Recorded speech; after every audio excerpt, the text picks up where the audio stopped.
Good evening, everyone. What is up? It is so good to see you. Bow and Arrow, how's it going? Thanks so much for popping in so early. I really appreciate that. And Neuro, how are you going as well? We're back again today with some more Guild Wars 2, and it is about time for us to test out our Ultimate Spirit Shard farm. We're just doing a little bit of admin before we fully dive into it, because to make sure the farm is actually well and truly up and running, we need to make sure every character that's going to partake in our Spirit Shard farm has experience boosters. So we are very quickly just logging into every single character and checking that they have at least an experience booster, because that's the thing that's really going to make all of this work. If they don't have experience boosters, it's a little bit rough. Okay. And we're also, it's been a bit weird with our character order, actually. Like, ideally you log into a character, it goes to the left of your character select screen, but sometimes they don't. It's a bit weird. So I'm just cycling back to some of the others that have not. Cool, so we're all done for those now. And just making sure they all have experience boosts, because if they don't, it's going to be a massive drop in experience and spirit shards. And Bow and Arrow, what's up? How are you going? It's wonderful to see you. Cool. So many hours of experience. There we go. See, like some of the orders just get like flipped around, so I have to make sure that we're all good. And also because I kind of want, I use one character as sort of a bookmark to be able to tell which one I'm up to when I do this. So I kind of need, yep, you're all fine. I kind of need this character here, Herald of Harold, to be in a particular position. And Sven, wonderful to see you, mate. How are you going? It's great to see you. And Wolveren, thank you for the sub as well. I really appreciate that. Thank you so very much. And what's my opinion of the new raid? I think it is fun sort of in its core concept. There's some changes I'd like to see to it, and I think it could be an absolute banger of a raid encounter. We're just going to call them raid encounters now. There's a few bugs that need to be fixed, like crabs spawning at certain points where they shouldn't be, crocs not spawning where they should be, which if that happens, you kind of just wipe. Those bugs need to be fixed. I would like it if the boss didn't bug out when it came out the ground. Like it will come out the ground, it will stomp. Normally it's meant to do one of those, but sometimes it will just do an indeterminate number of them. Every single one of them will one-shot you, but it doesn't have an indicator to indicate that this is actually damaging. So people will just run in, they get instantly nuked, and then you have to restart the fight. I'd like it if it's underground AoE encounter. Not encounter, range indicator is actually indicative of where the dangerous AoE is. Because it's not just, oh, the orange circle is dangerous, it's actually an area around that that is dangerous as well. I'd like it if its big throw mechanic was actually shown by an indicator or dodgeable in some way. Because even if, there's even been times where I have shadow stepped so far away from it, I haven't gotten the damage from it or the vulnerability debuff that you get that lasts for a couple minutes, but I still get thrown. It's really weird, so I'd like it if that was consistent. But I feel like if I've done a bit of a laundry list there, but at its core, it's a fun and interesting encounter. It's just a bit frustrating at times because things don't behave as you would expect. Like particularly for me, the big one is actually the throw, where it's supposedly not dodgeable, doesn't have indicator. The idea behind a lot of Guild Wars 2's combat is that you can dodge things and you can mitigate most forms of damage. But this one, it's like, no, you're just going to get thrown, and that's it. That's annoying, because it seems to behave as though you can dodge it, but it doesn't let you. Oh, I didn't even actually check to see if some of the characters have this. You know what? It's fine. We're going to roll with it.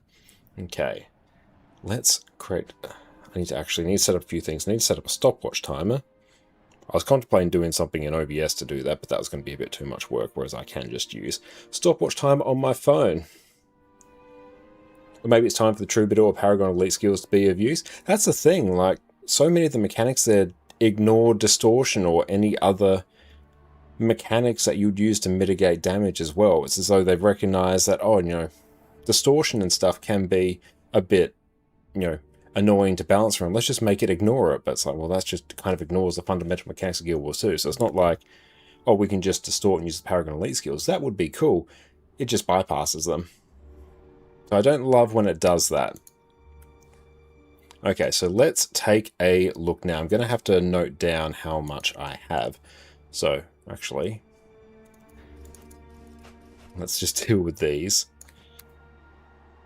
Nope, I just pressed the Windows key by mistake.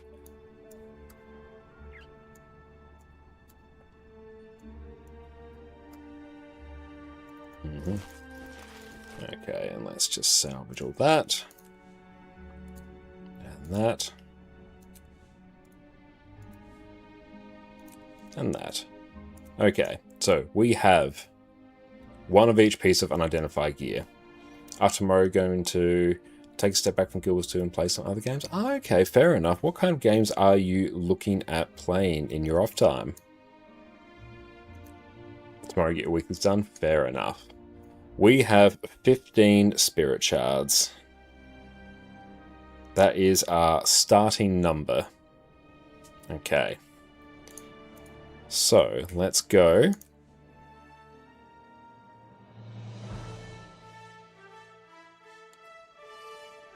We're going to go have fun on the new Warlock in Diablo 2. Oh, nice. I did see they got a re-release and a remastered. That's very exciting. Enjoying Where Winds Meet? Great. Now, it's good to honestly take a bit of a break sometimes and go for other games. Okay, we're going to start recording over there. And June. Wonderful. Let's get cracking with the farm. 3, 2, 1, start. Let's go. I could set this up and go using the DRF plugins, or I can also not, which I am doing now.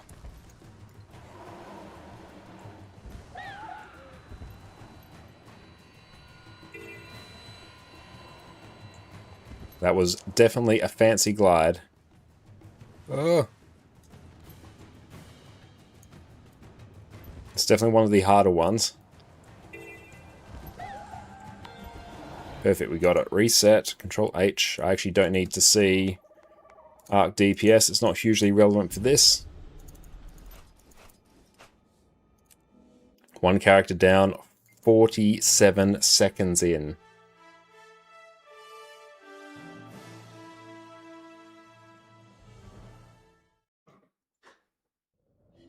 Okay, where are we going here? This is a bit of a tricky one as well. Yeah, let's reset that. Get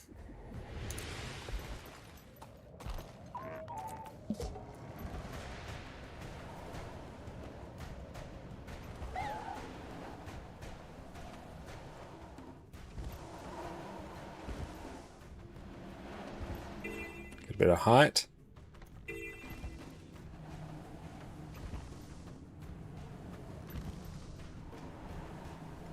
It really helps once you start to remember where these are.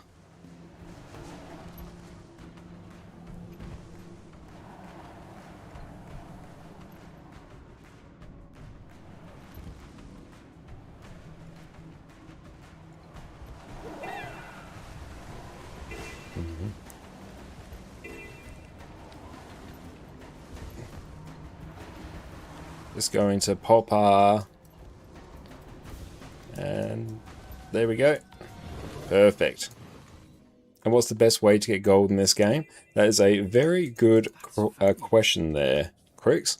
There's a lot of ways to make gold in Guild Wars 2, and generally the way I like to approach it is try and find the areas of the game that are most enjoyable to you and then figure out how to make gold from it. So say, for example, if you enjoy a bunch of open world, it's going to be doing the open world events, processing and selling the loot that you get from that, you know, identifying your unidentified gear, salvaging things, selling things, and actually sort of processing things in that way, and selling all the materials you get. If it's going to be raids, it's going to be the raw gold that you get from raids, and then converting your magnetite shards into things that can, you know, be turned into gold. Mainly things like infusions or mystic coins or things like that. It could be making and selling legendaries, that's one way, but generally I think the most consistent way, especially for newer players, is actually going to be utilizing the Wizard's Vault. The Wizard's Vault is one of the best ways to make gold for newer players. because of the sheer amount of raw gold you can get by getting the mystic coins and all the free gold from that, let alone the laurels. And a lot of Guild Wars 2, it's going to be converting a bunch of currencies as well into gold. Guild Wars 2 typically doesn't reward you in a lot of raw gold. Also doing things like fractals is actually a really good way to make raw gold. There are a few areas in the game where it actually does give you a fair amount of raw gold. Fractals being one of them. Up we get. If you check out my YouTube channel as well, I have a bunch of guides on how to make gold in Guild Wars 2 and how I personally do as well.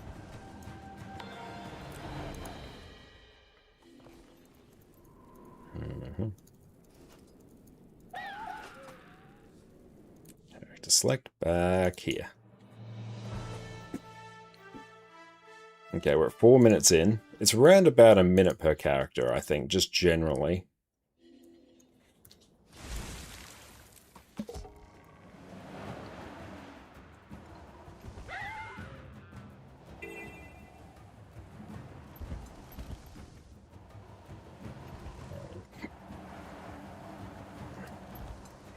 Oh, dang.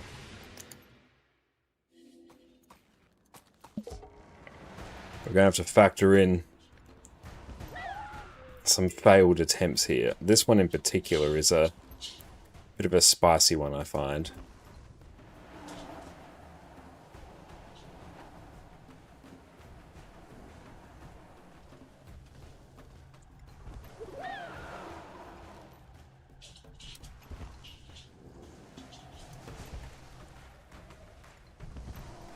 And that should do it.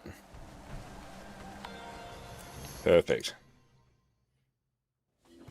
Pretty quick one.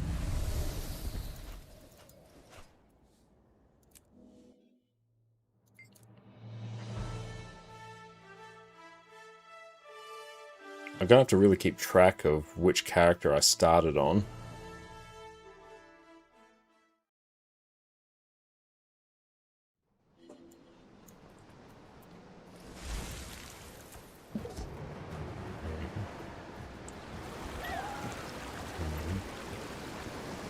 Oh. A bit more higher. Oh, dang. That one was rough. The more you do this farm, the better you get at some of these more obscure Griffin adventures.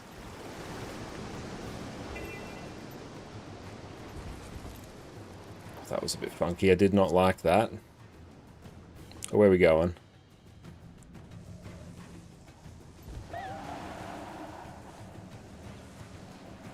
Oh, a bit jittery. Form up and prepare for battle.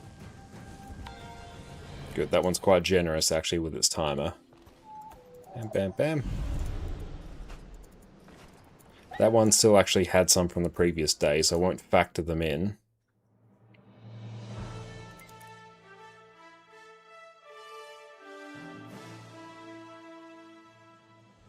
Yeah, on average, it's about a minute per character when I factor in things like loading times, failed attempts. Oh, this one really isn't helpful. Ah! Why'd I have to have that event up?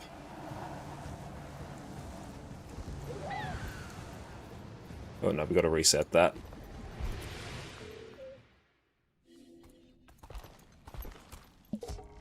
Do I also farm the mirrors in the Castoria maps? I definitely have in the past. I've basically shifted all my characters that were parked at all the mirror chests, the Griffin adventures now. But it might be the case that I do the mirror farm on like one character rather than doing it on multiple. It's still very well worth doing. That was got like 40-second timer. That's pretty generous.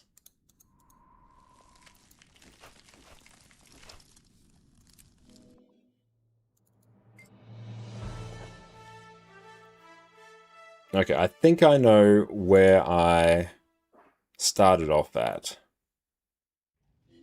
It's really good for unidentified gears. Oh yeah, it really is. The unidentified gear you get from it's fantastic.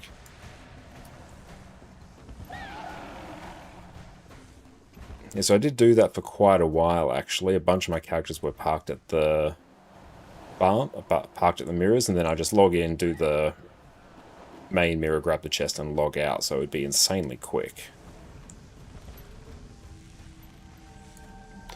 Perfect.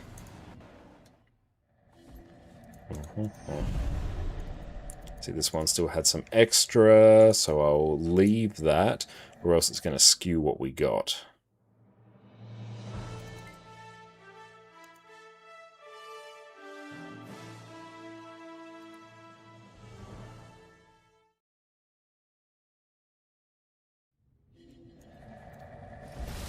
Okay, where's this one going? I think it's this way. That's good. This is one of our regular ones.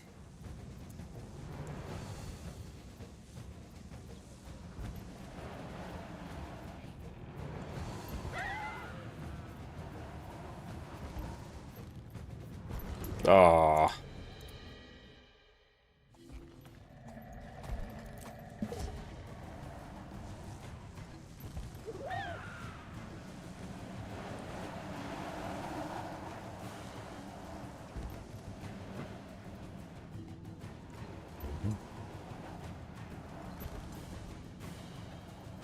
Beautiful. Oop. We lost a bit of speed doing that. Let's try and regain. Back up.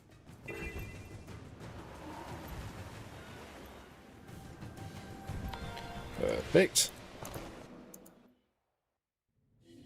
Bam, bam, bam. Oh, spirit shard. Ooh, game sort of hung for a bit there. It's thinking this is too quick.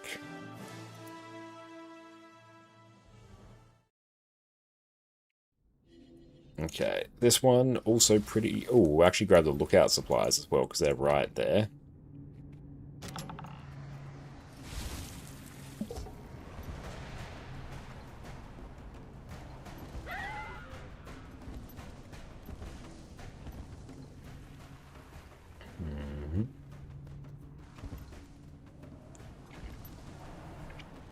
A pretty chill one, all things considered. 7 seconds to spare.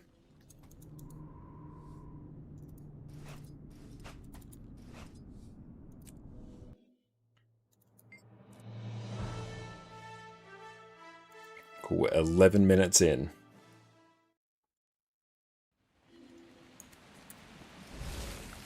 Okay. This one, always grab the initial flap and then dive. So you won't have enough height to squeeze the dive in properly.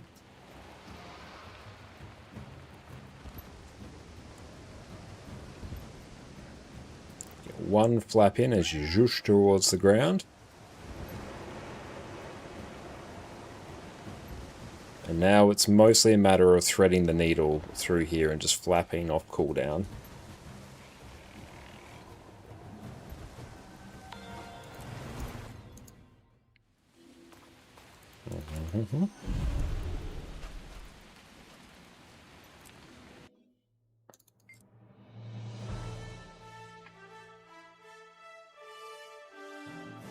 So we start off with 15 spirit shards and we'll see where we get to after this. Okay.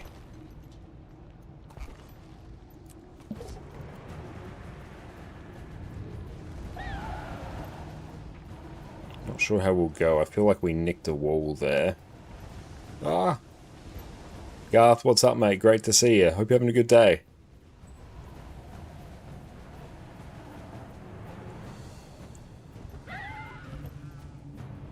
And down we go, and then up. Perfect. 4 seconds to spare, even if it was a bit sussy.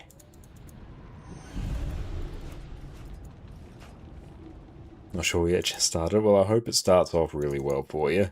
PK, what's up? Great to see you. Hope you're having a good day.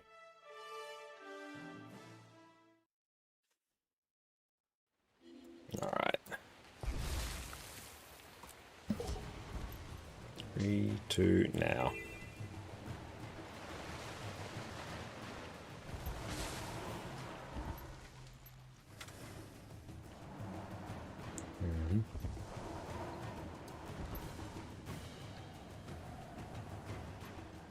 Perfect cheeky gold.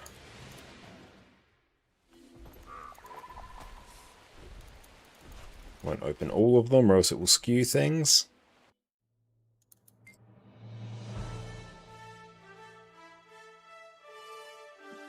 And 13.5 minutes.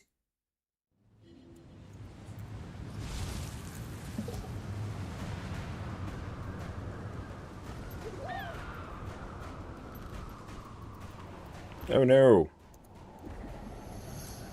Didn't pull up far enough.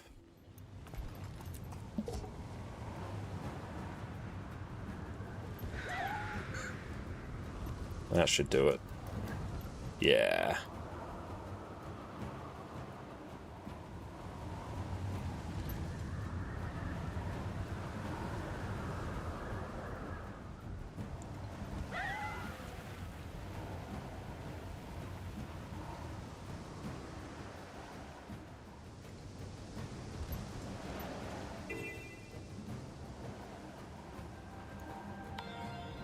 Beautiful. 2 seconds to spare.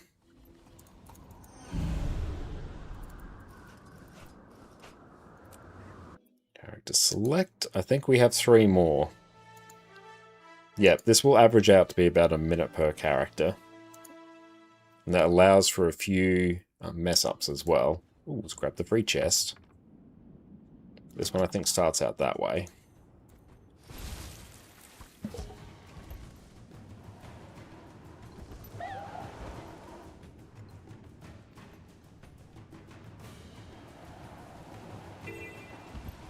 Oop, almost hit the wall. Did not maneuver fast enough. I know. They're so graceful and majestic riding around.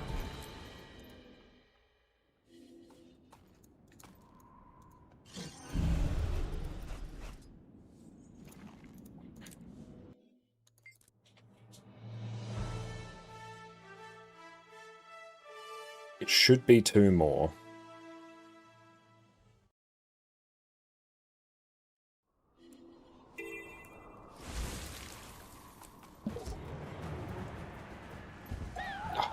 Bad start.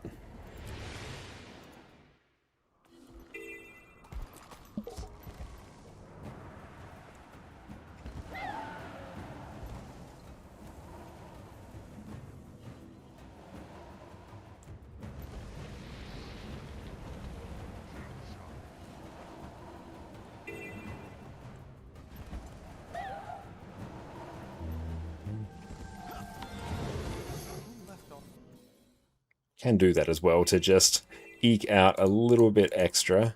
I didn't actually get all of them from this one, but that's fine. We're just worried about what we get today. I'll get the rest another day. Should be 1 more character. On 16 minutes, 20 seconds.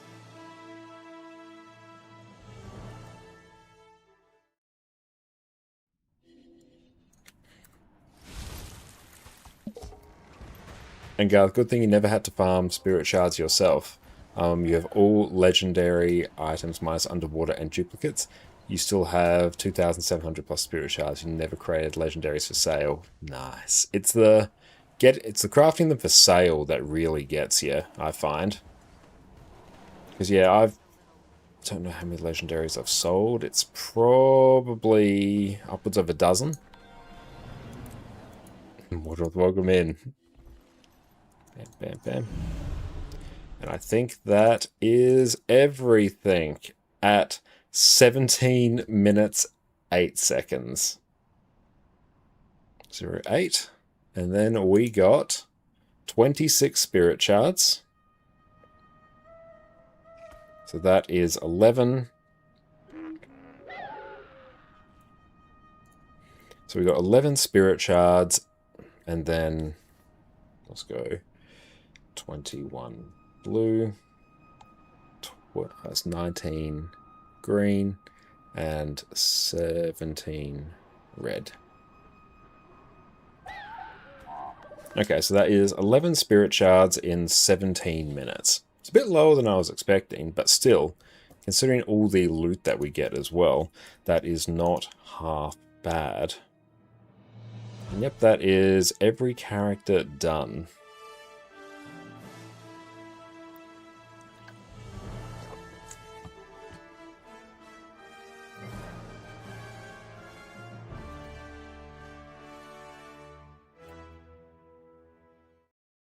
cool. I can stop recording that now. Cool. That'll be useful for a future video. Okay, a few other things we can also do. We need to buy more Mystic Clovers. So we can get, I think it's 15 per week, so we need 30 Mystic Coins.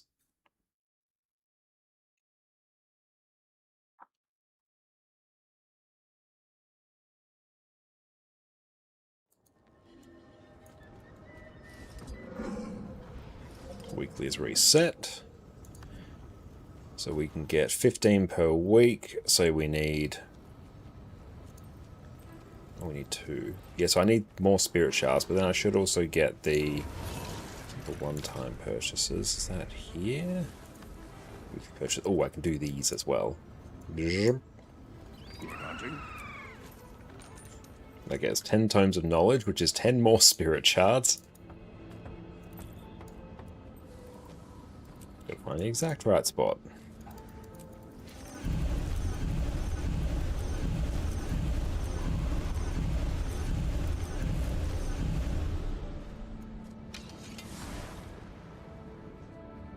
Then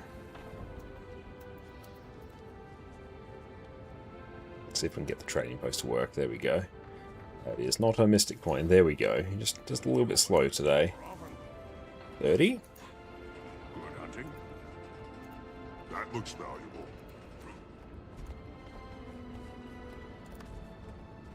Oh, we can also do this. Oh no, we should do this. Do that.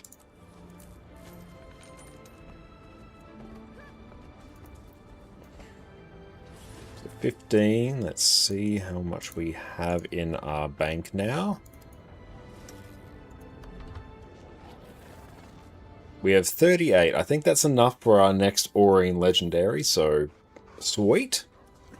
And we also have the Amalgamated Draconics, which is good for our next Aurine Legendary. Very, very good. Need to do the Mystic Coins as well. Okay. Let's see if we can actually do... I think Shinies has a really good unidentified gear trail.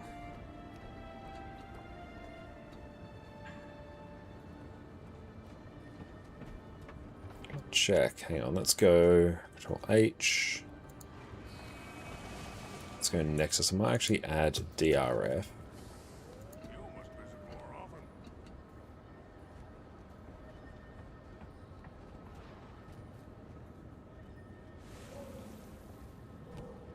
That's installing. Let's see if that works. I might actually have to do the thing where I update my certificates or something, because I heard that broke. Yep, I think that actually broke. Oh well. Thing for me to deal with. Let's see. Manage marker packs. Let's go. Shinies trails.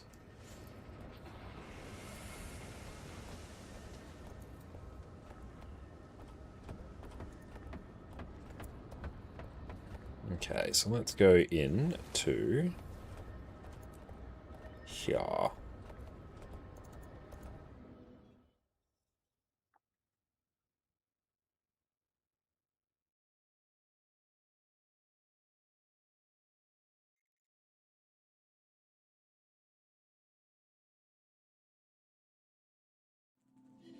Okay.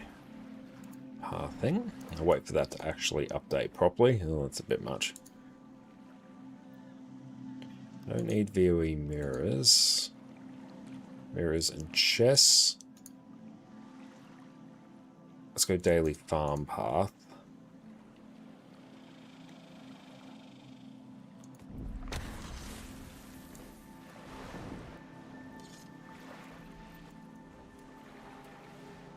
It should be fine. Okay.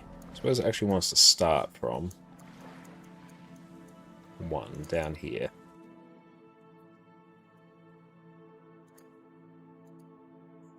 And let's also check. All mirrors and medium chests. If you have extra charges from other sources, pick up small chests along the way. Cool. Good times. Now, builds. I might go Power Alack Renegade and update this to Power Quick Conduit.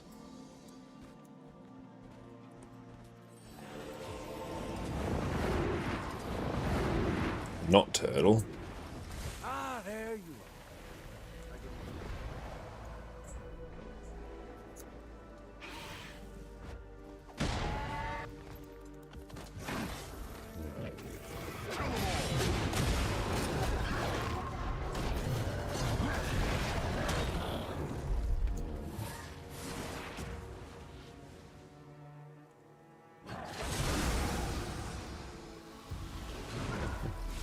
Oh cool, that actually gave us a bit of height. Nice.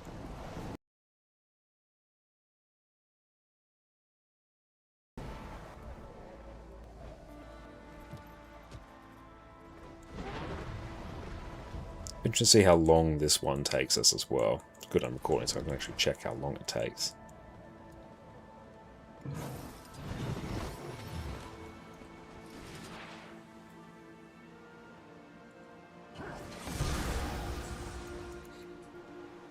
So we've done that.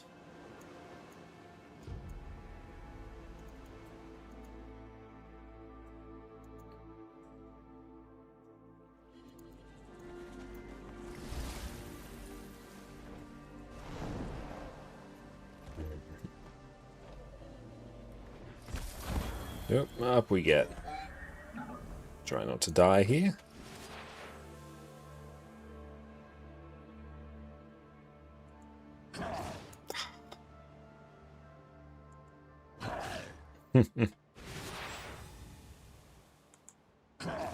Oh, come on. I have to be real zoomed in. Cool, we got the shoulders. Actually, no, I'm just going to skip the small chest. On one character, it takes 30 minutes. Okay.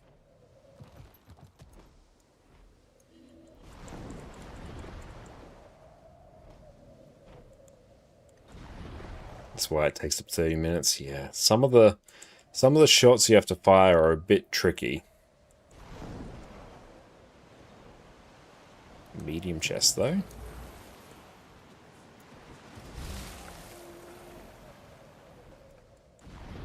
Oh, good, we can actually land on this, I presume. Yeah.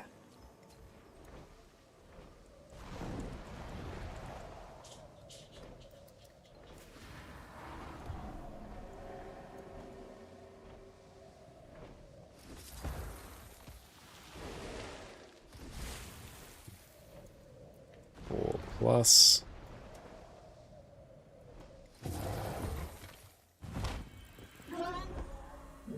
Yeah, man. Oof.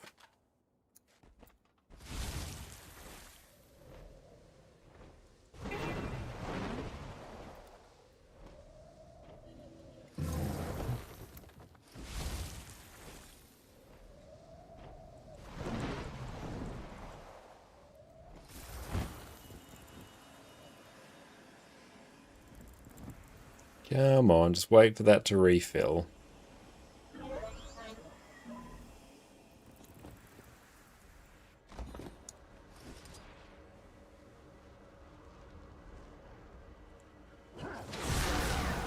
Nice.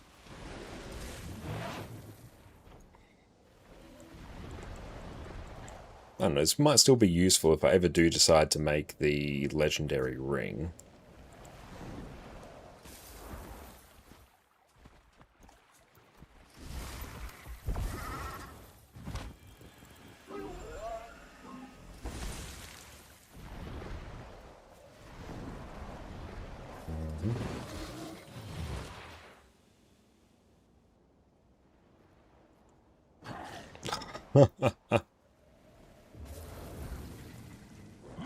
Oh. Come on.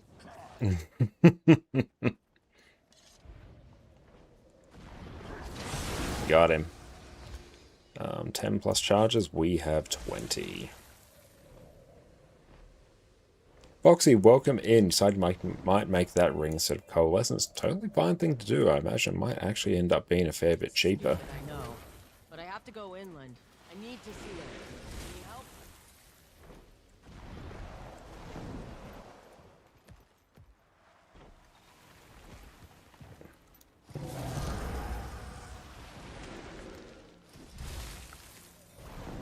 It's a great way as well to honestly keep people engaged in the maps.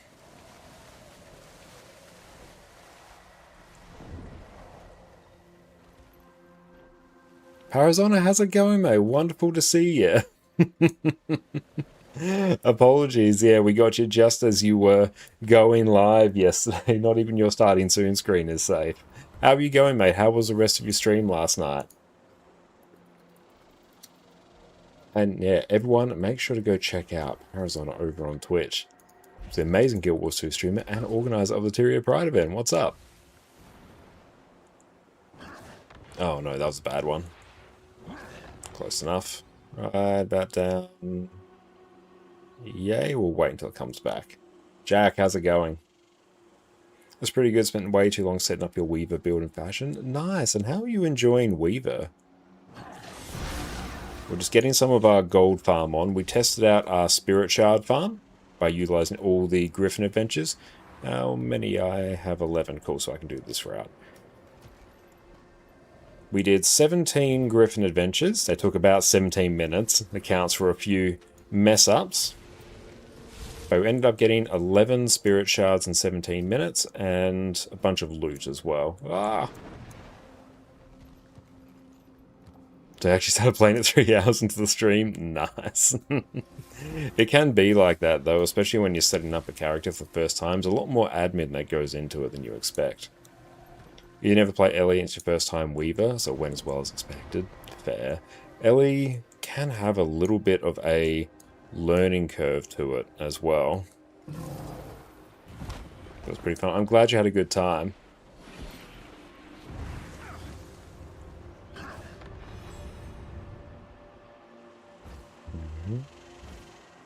And boop. Got him. Did we get it? No, we didn't actually. We didn't actually open the chest. There we go.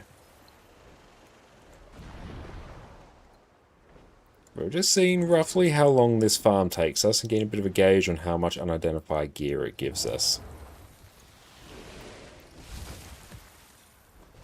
But yeah, I've basically completely drained my spirit shards again. As soon as I got them, I spent them on clovers and extra mystic coins and stuff. So we're down the dumps in terms of spirit shards again. One of the joys of crafting legendaries constantly. And we should end up with... Whoop, didn't expect that. How'd you get those lines? That is Blish HUD, which I have a guide on how to install over on my main channel. 13, yep. You don't understand how people hoard them. It really just ends up being, do they make legendaries?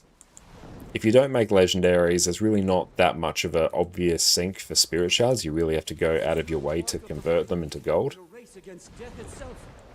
But yeah, if you make a lot of legendaries either for your own use or to sell them, I make them for a bit of a mix. It's one of the main ways I sort of make gold, is I'll occasionally craft a legendary to sell, especially using the legendary starter kit from the Wizard's Vault.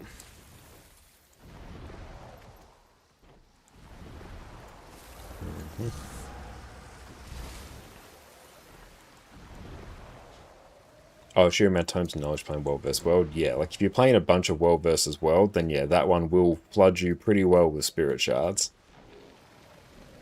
Whereas I do a bunch of instance PvE, and I basically just play Guild Wars 2 on stream, so there's really just a hard limit on kind of how much we can make. Oh, some of the positioning of these is a bit funky.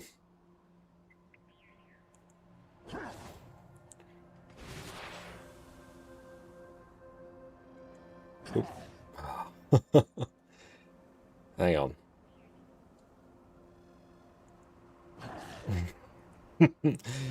The porting on these is definitely... Come on. And Raj, your problem is you can't right-click, go use all. Oh, I know. I would love that.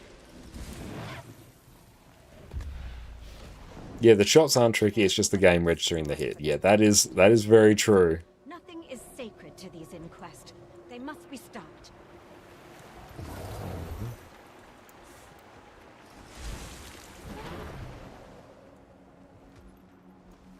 How do we have? We've got 10 plus. Yeah, we can get that.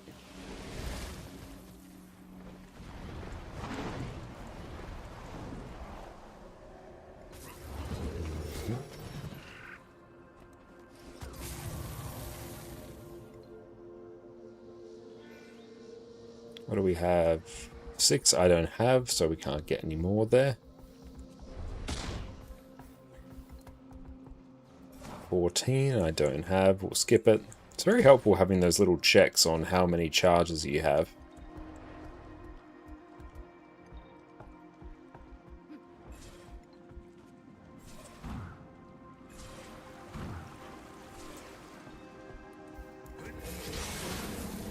So I think we are done with that map now.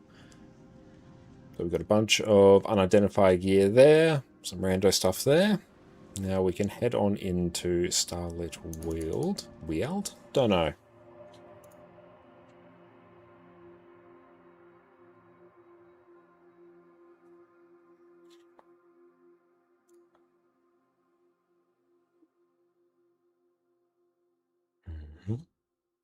Cameron. Alright, where are we starting from here? Perfect, right here.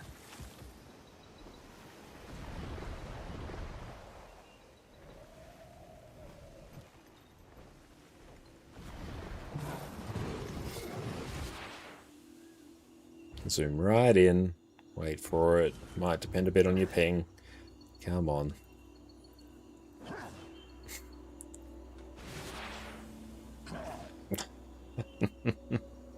Time to walk the dog and start your Monday. Nice. Have a wonderful walk with your dog, and thank you for popping in, Para. And I'm glad you had a wonderful rest of your stream yesterday. And there we go. So you got to get used to the exact timing.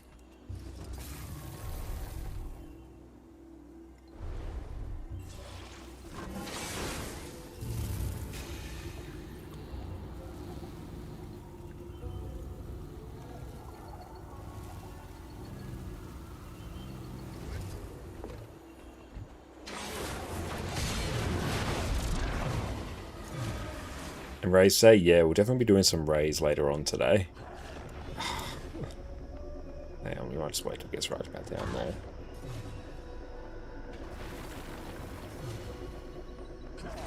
There we go.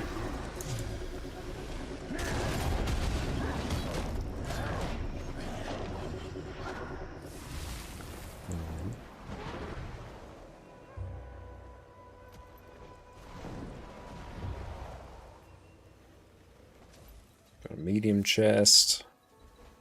Beautiful. We still have more charges, so we can do this rando small. It's very helpful.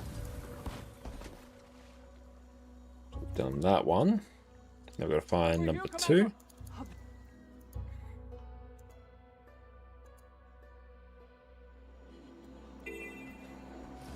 Cool. So we're at 13 minutes for the farm so far.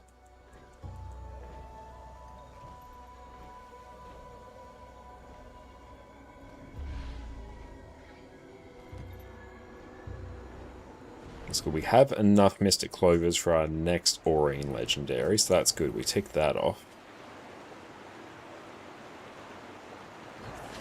I love those ones. Those ones are pretty chill.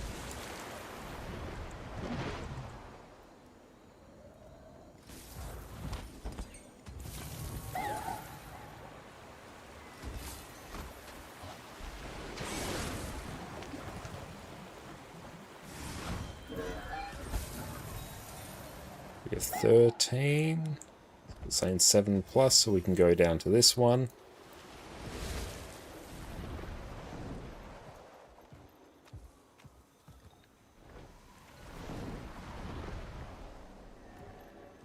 That's good. We're going to be flush on that currency. I'm not even sure what I'm going to use it for. Does the new ring take a bunch of the map currency from the new maps? Haven't really looked at the recipe of it because it's not been on my list of things to craft. Well, we have 16. Oop, did not get the chest. Okay, well if we ever decide to craft that, then we're kind of set.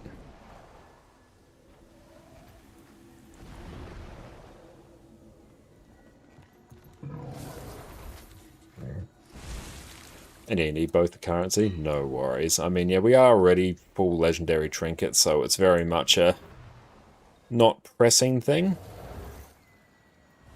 But no, once we're done with our Aurine legendaries, we might get back around to it. Because it does look very nice. I love the aesthetic of it.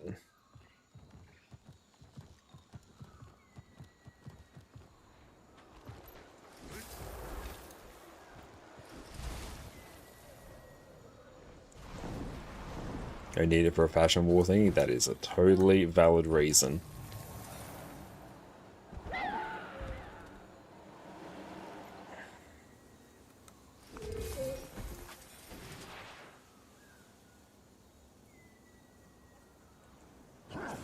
Got him. 9 plus, we have 11, so we can go down here.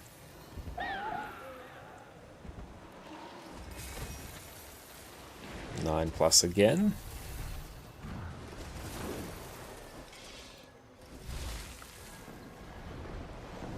Hey, Wayfinder, you can handle us. Then we need 3. Yeah, I really like this path. It's very solid.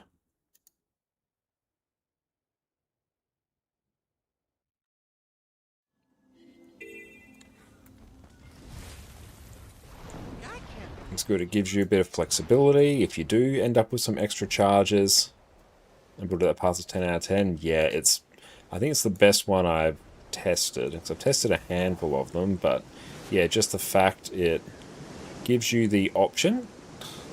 Actually, we can just wait there. It gives you the option to go grab some extra chests if you do have extra charges. So then it means you can sort of just brain off it a bit.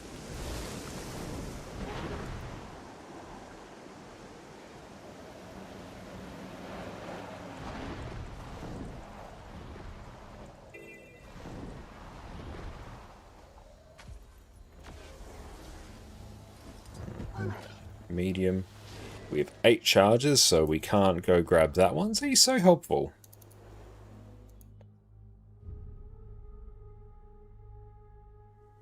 So that's my idea. I'll gather up the primary and head due west to the forest.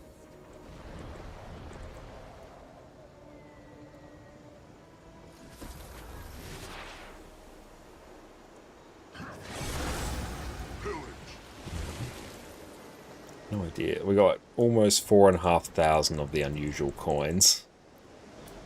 Yep. Up we get. There we go.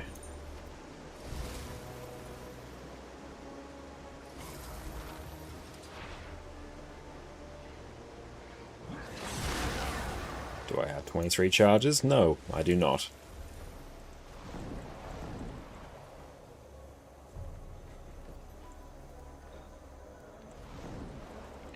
Yeah, another one I've tested sort of required you to do a hero point, the Enchanted Staff hero point, over and over again a couple times, which just sort of broke the flow of it a bit, and I found it to be a bit of a tricky one to follow.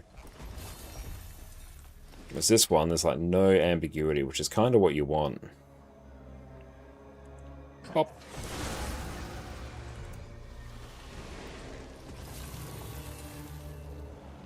Ooh, exotic essence of luck. I mean, I do need a whole bunch of luck. Ow. Ugh. Love that we can mount in combat now. What a fun mastery.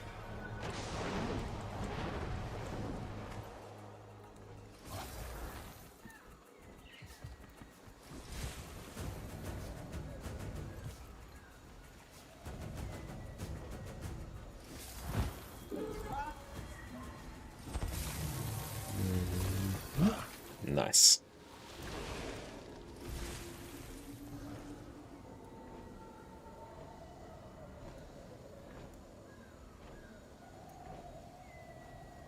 How are we sitting on unidentified gear? I mean, we're approaching like a stack of some of them.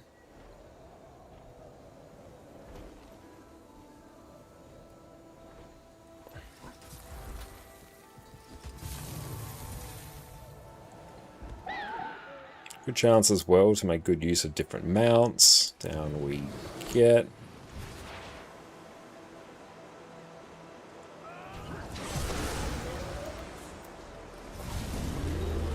Didn't even read what that last bit said. Ah.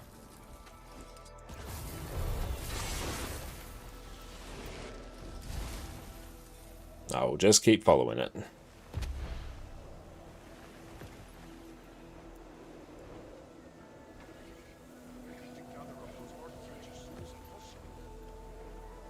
It's right about there. And so Floppy, welcome in. You're Brazilian, just started playing the game recently. You have a question. Is Sleep Class good for doing group PvE content? Yes, it absolutely is. And text, yes, it is. There we go. And we have I have no more charges. Okay, so that took us 20 minutes. That was a 20-minute farm. That means I can also turn off my pathing. We no longer need that now. Sweet, and yeah, we got some rares. I know, just randomly grab that. Let's process that. Some 4. That looks valuable.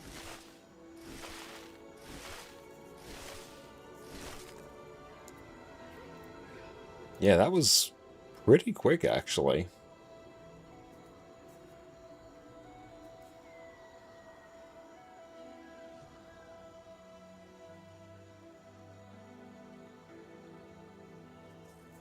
It's easy. We'll try that one.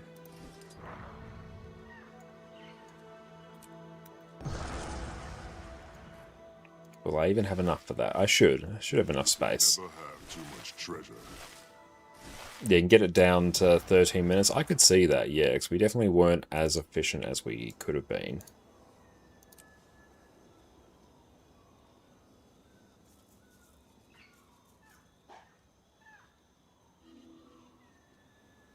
Yeah, I might see if we can blast that event. Why not? You can never have too much treasure. Let's go. We have plenty of those shards, which is nice. And here we go. 131. Can process all that. If you can see how many ectos we get.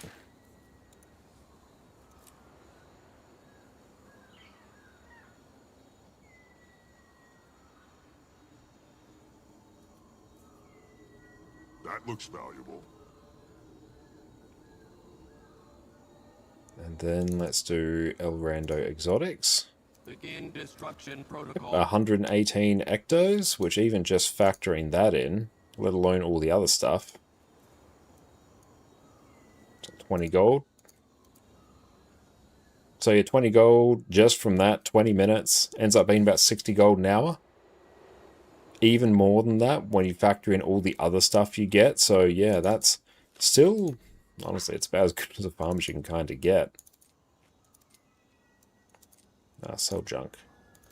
There we go. Let's try and do this event.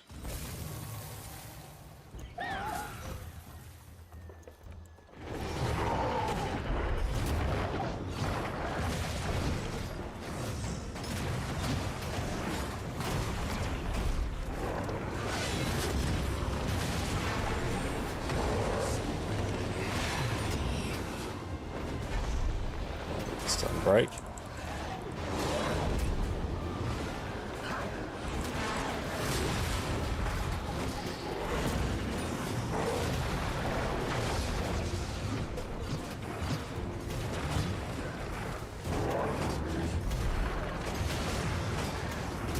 Wow, this is gonna take a while.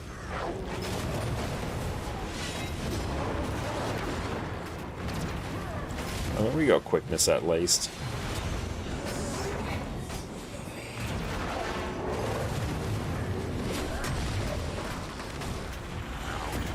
This this one's tanky. It is.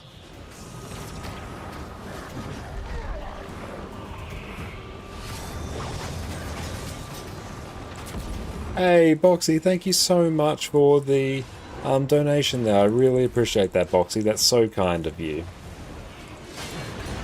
That's always wonderful to see you. Thank you so very, very much. I really, really appreciate that. Oh boy, what do I have on swap?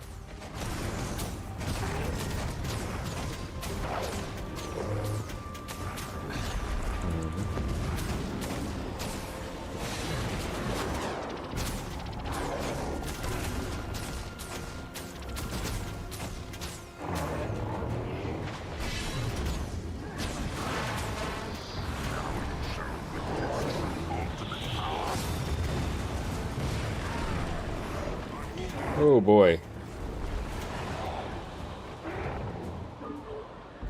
I mean, we probably can, but that's just going to take forever. Yeah, let's back off that. Could potentially, but it's going to take ages. That's right. It's a good time for us to take a quick break to go and stretch our legs. We've been going for a bit over an hour now, so yeah, we will be back in just a minute. Sit tight.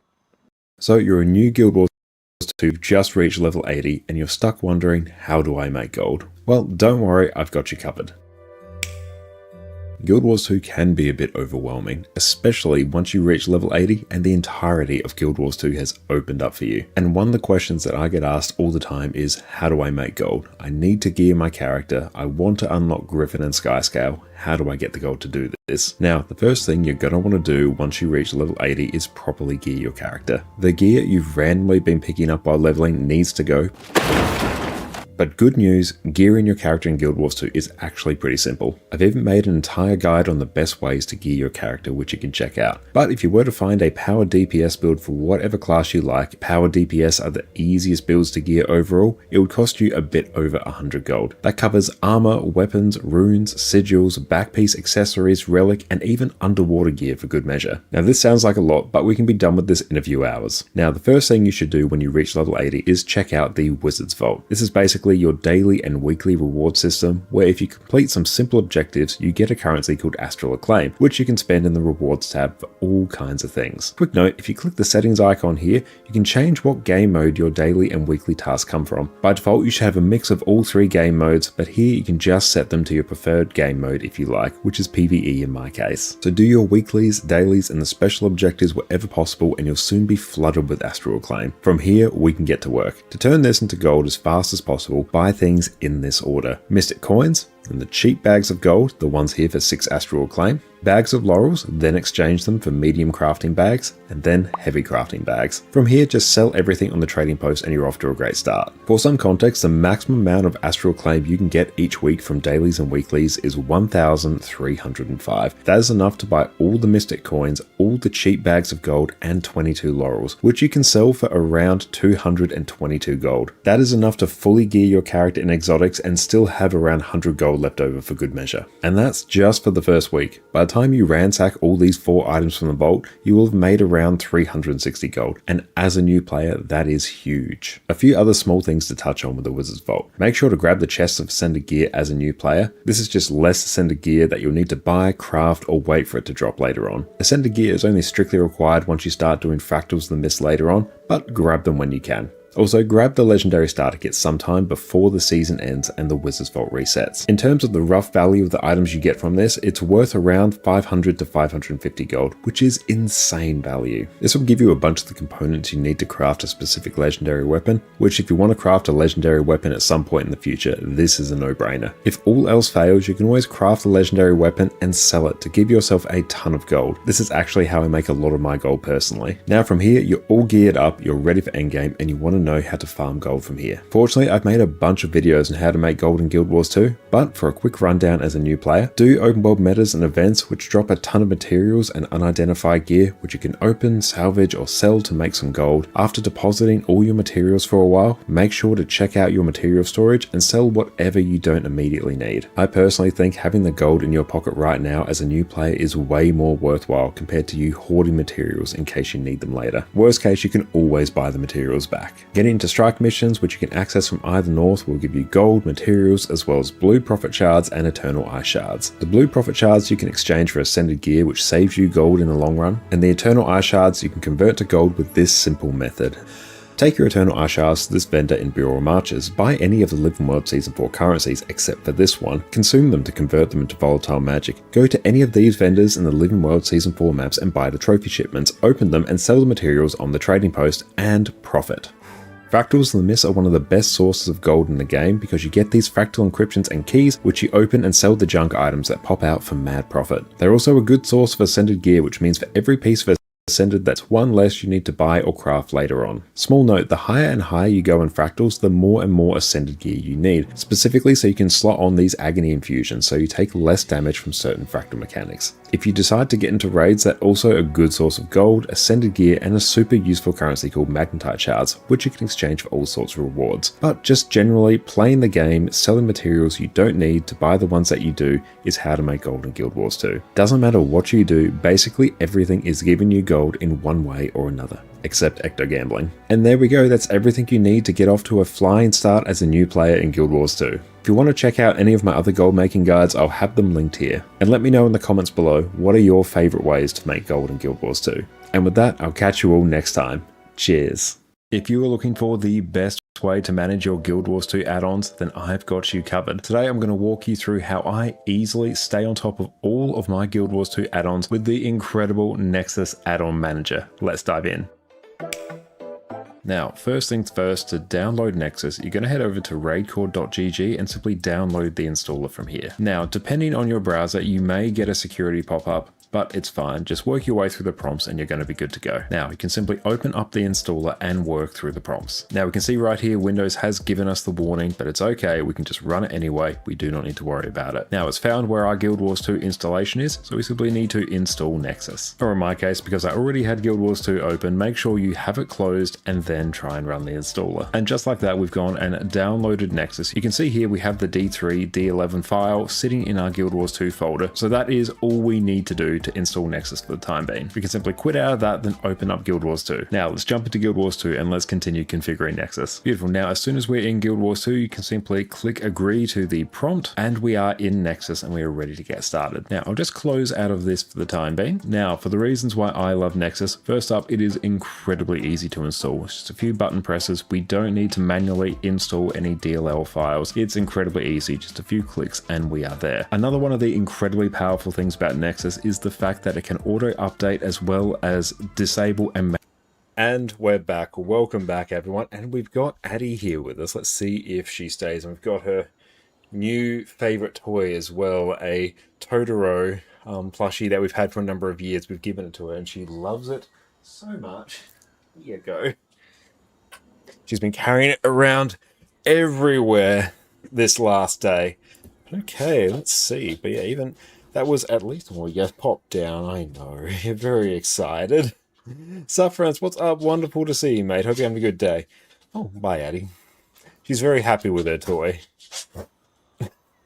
You're coming around that side, are you? Yeah. Okay.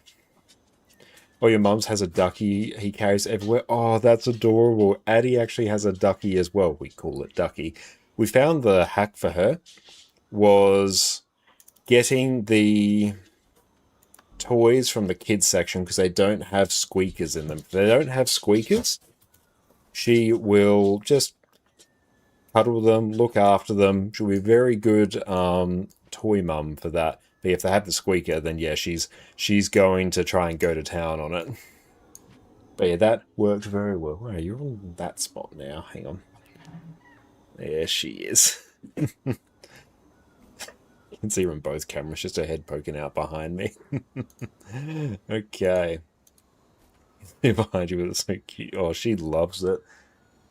The number of times, like, in the last 24 hours where we've just found her sort of wrapped around it, cuddling it, it's been amazing. Okay, I feel like doing some conduit gaming tonight. What I might do... Equipment. So we've got our Berserkers and Diviners set. This is Sword. Oh, hang on. What have I done? Hang on. Yeah, Power Quick Conduit. Yeah, we might do some Power Quick Conduit gaming. And do like we can actually use the fashion template. Go apply to equipment. There we go. And you created a Spectre last night. Had a lot of fun. That is awesome. Spectre? I don't necessarily know if it's like my favorite of the Thief specs. I always have had a massive soft spot for Daredevil, but Spectre's the one I use the most. Heal Spectre is the one I use to kite on Keller, and I'll soon be using it to kite on Doom as well. I created Deadeye Agent. Got to try the pistol Deadeye. That's where the sheer enjoyment is. Okay. FPS. Ping's a little bit dicey there. We'll let it recover. I think I don't actually need Blish anymore, so I might just nuke it from orbit. Where is it? Exit. Food pistols in inventory, ready and waiting. It's a good shout, I think. Yeah, you can get that pistol Deadeye going. It does the job. It is entirely satisfactory, is what it is. Okay, let's just check the daily raid bounties. Can Doom keep Construct Kinding Overlook? Okay.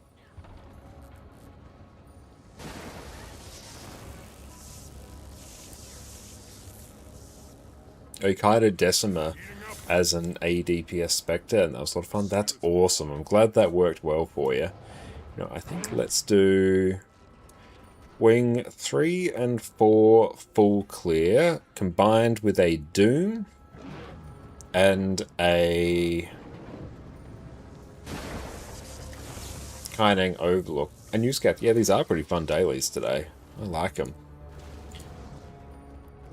Raid mode. It's been like a little bit slow today. Alright, raids. Faro, nice. I love it. Good to see you. DPS, perfect. I'm going to go QDPS. Okay, so let's go Wing 3 to 4, full clear. Boon heal. No, I'm not even typing properly. Boon heal. Boon DPS, DPS. State roll. Found that people were really avoiding the Ura bounty yesterday. I can't blame them for it. It was definitely a bit more of a challenge to get done. Took us a few attempts. We got there in the end. Let's go /D. TY go A heal. You go A heal with me. Fish, come on in. Love it. Good hunting. We got Nubian here as well.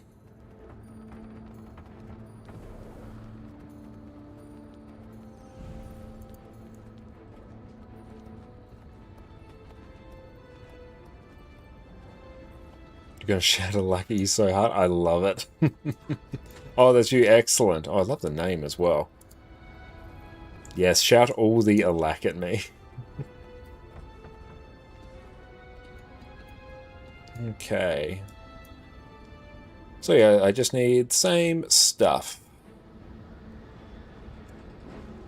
Yeah, we'll do Doom and other stuff. Yeah, absolutely. Come on in, Fish. Hell yeah. Let me know what you want to play. Whatever works best for you.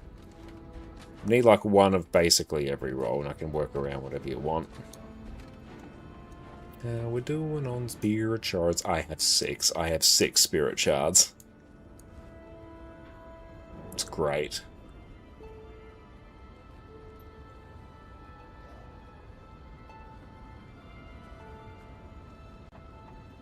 Okay.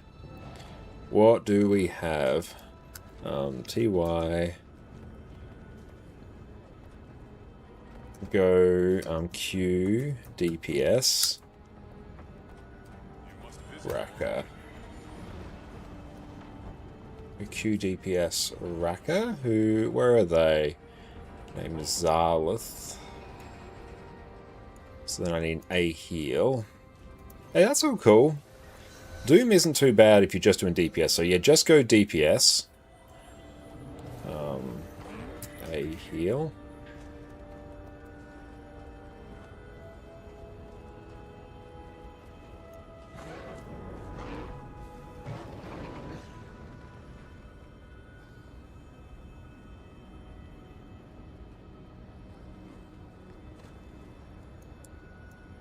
are we in there? Yeah, A heal and DPS. Perfect, that should fill in a moment. Now, why'd I close out of that? Come on. Got DPS, that's fine. I'm basically waiting to see when we get to 9, then I'll remove, and then I can update the LFG. They say Cantha expelled all non-humans and closed its borders long ago. Probably going to have to specify. There we go. Probably have to specify a heal. So Rose is in. Can A heal? Oh, perfect. Even better. Let's skip escort. Yeah, let's do it. Yeah, I really don't want to do escort. Like, it makes me a bit sad every time I do it. So you know what? Let's just... No.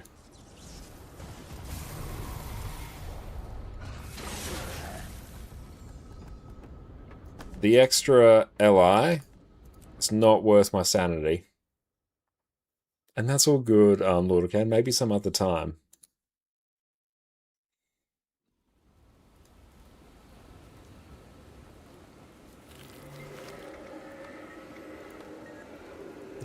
Thanks, Afaro. Yeah.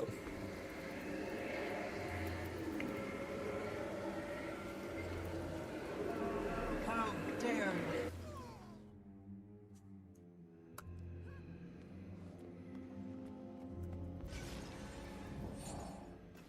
Whatever it is you're doing here, it's not going to work.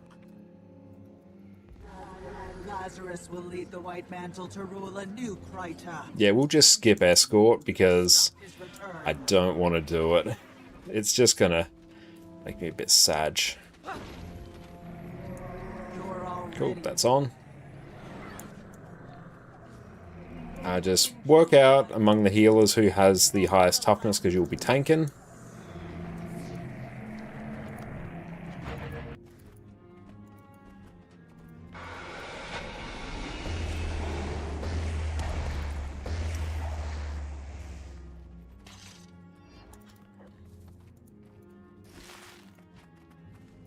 I have a feeling our connection tonight might be a bit on the spottier side. That's the vibe I'm getting. Just with the responsiveness of certain things. Let's get the ready check going.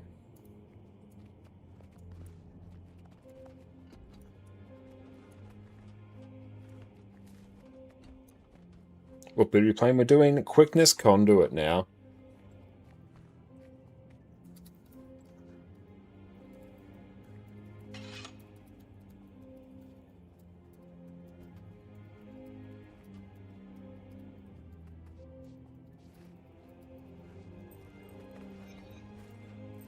Okay, cool. Is that the best you can do?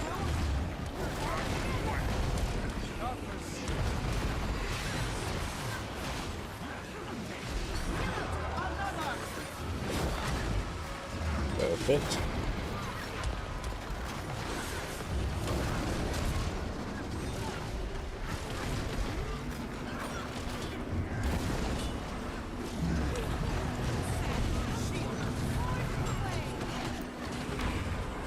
For the pain.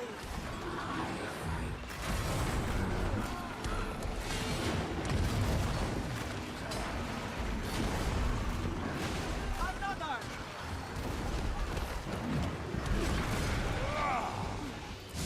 There we go. It's no matter.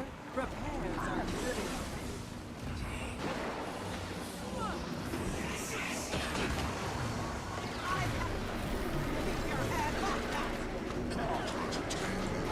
Where's this going?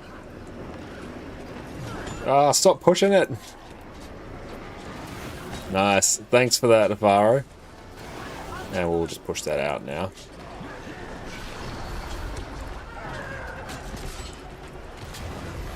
It's good. That saved my bacon there a bit.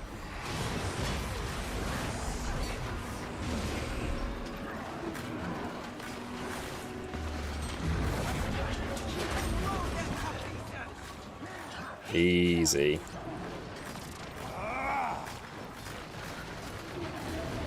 diminishing to white. I can still be providing my boons here, building up a bit of a stockpile.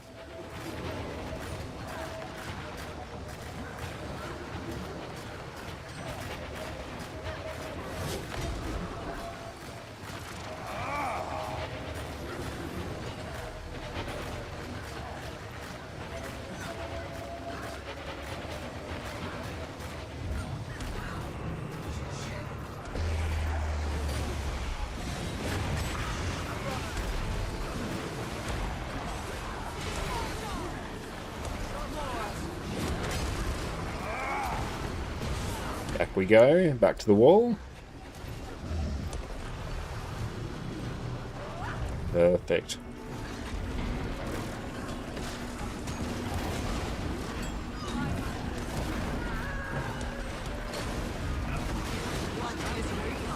Fixated, come in. Big CC. Is Escort really that bad? Escort's not. Escort is not difficult, it's dull. And if people start dying, it can take a really long time. This is an actual, like, fun encounter, whereas Escort, not so much. Thank you. Like, Escort's very easy. Quite often it's people's first, like, raid boss kill when they just need to get, you know, the very first one, but it's just not interesting.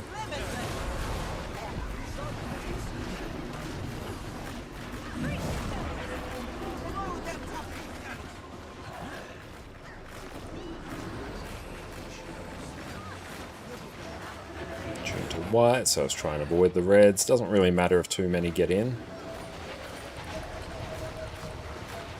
Cool, boon uptime is pretty good, especially considering that we do tend to spread out a bit on this. So right now I'm just swapping between my legends and pressing Cosmic Wisdom off cooldown because that's what's actually generating quickness. So I'm doing that just to ensure we are building up as much of a stockpile and quickness as possible.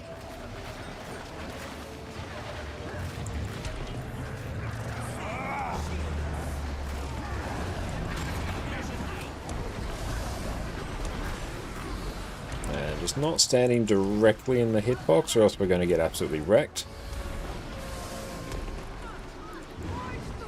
See right here, everyone kind of needs to make a beeline back. Perfect. And we need Engel here. Perfect. Fixated, stay in. Oh, that's not what we want. Fixated, run back. See, this right here will destabilize the run real quick. My army is limitless.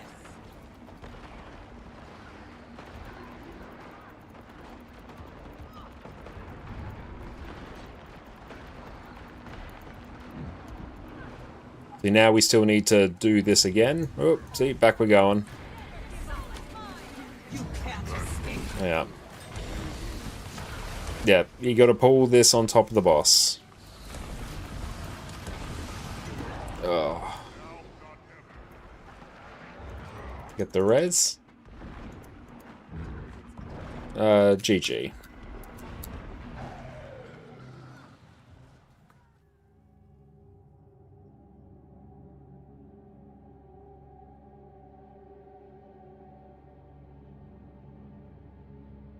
I did first Construct and Zeraclear last week. Nice. How to get Skyscale quick interior? Quickest way is with the Secrets of the Obscure method. Basically, it's a collection you got to work your way through. That looks valuable.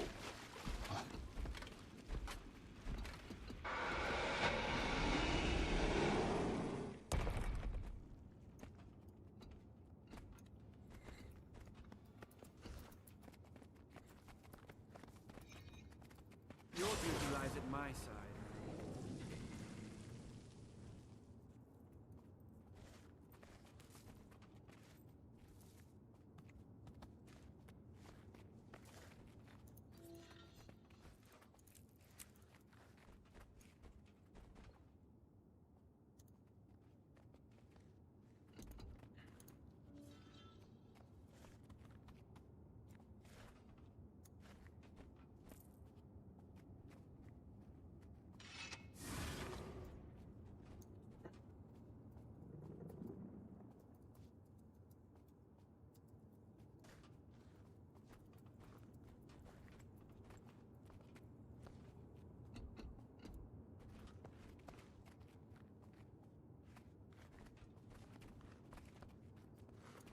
Yeah, people are standing in the AoE and are a bit miffed as to why aren't they surviving.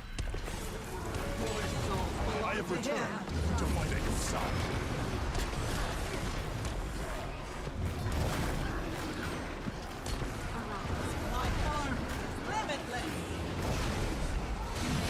Tank, pull it over there.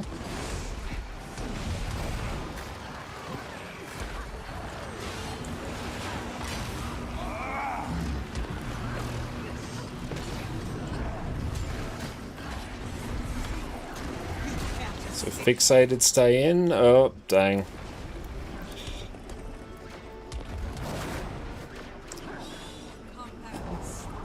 Every time. Fixated, come back. Now this is going to take a while. Pull it in, pull it in. There we go. There we go.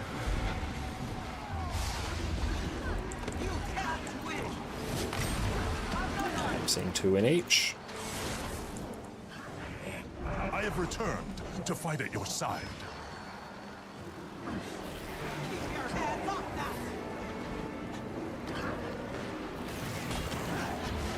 Thank you, Afaro. Ah! There we go. People need to be very careful not to hit the orb.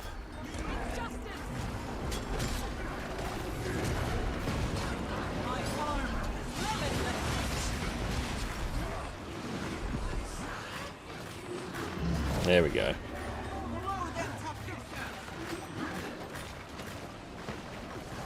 Keep Construct as well as also one of the encounters I do consider a bit of a pug killer.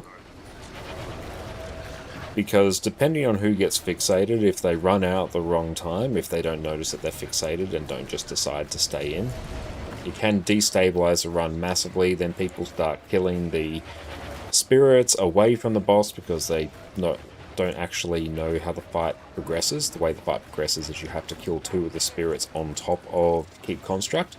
That basically makes him vulnerable and allows you to progress the fight. If you don't do that, it's going to be a real bad time.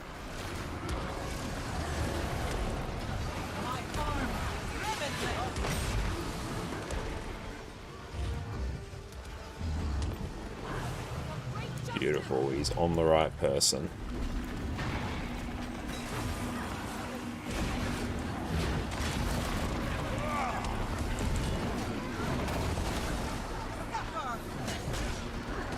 Fixated, stay in. I gotta just kill it there. I think that might have done it. Yep. See, right there, people run out when they're fixated, and it pulls the mob away from the boss, and we can't actually progress the fight. And then we have to do way more mechanics, which people aren't used to doing, so it destabilizes. So most important thing to remember if you're pugging Keep Construct, if you are fixated, stay on top of the boss. Is Revenant good at keeping quickness up? Oh yeah, very easy. Conduit is a bit tighter in terms of boon duration, or boon uptime. Herald, terrifically easy.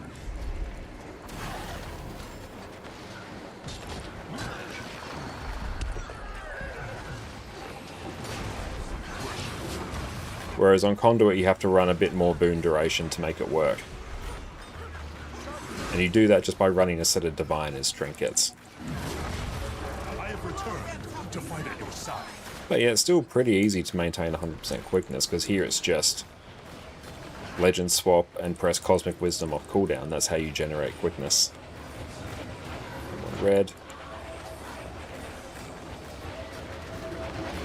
Herald, massively easy to do. Probably the easiest boon provider in the game. Because you don't have to run any extra boon duration, you just massively overcap. Gale Shot's a good one as well. Gale Shot I find is quite a good one to play for quickness.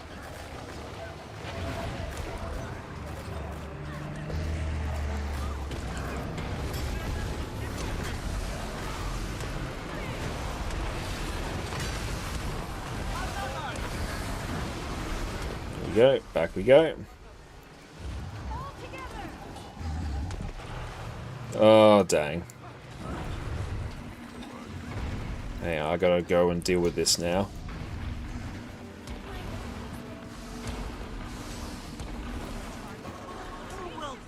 Yeah, see here, people don't know to pull it onto the boss. Okay, now we actually need to deal with the mechanic. Deal with the mechanic.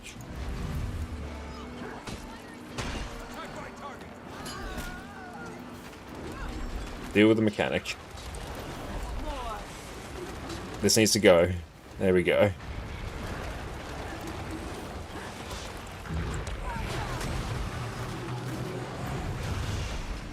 Yeah.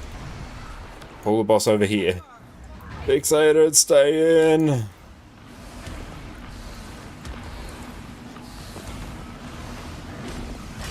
There we go. I have returned. Kill it, kill it, kill it, kill it, kill it, kill it, kill it. Okay, there we go. Now we can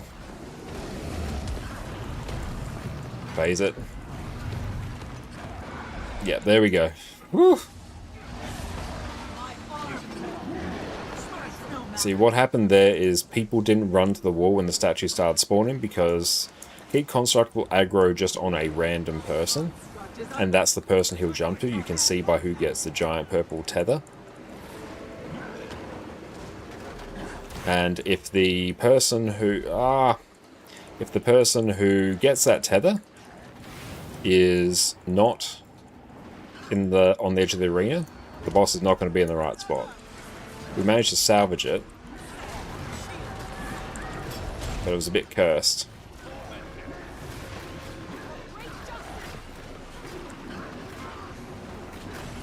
Got him.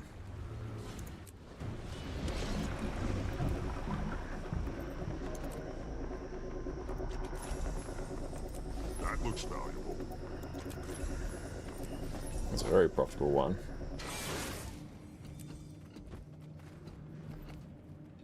Do this. Do this. Yeah, do this. It's free loot. Especially if people know how to do it. It seems I underestimated you. But I don't need to destroy you. I slow you down. I'm clipping your wings. Try not to fall to your death. Can't believe they blame heal and ignore mechanics. It's one of the crosses you need to bear as a healer, unfortunately. Because, yeah, people will stand in the AoE that's designed to almost one-shot you and then wonder, oh, why am I getting one-shot? Big questions.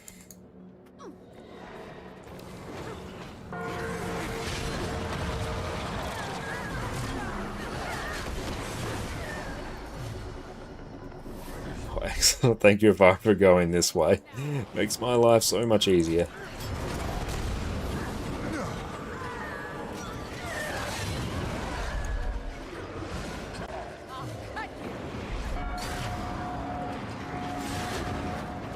All you really need is like 2 or 3 people who know how to do this run, and then it's fine.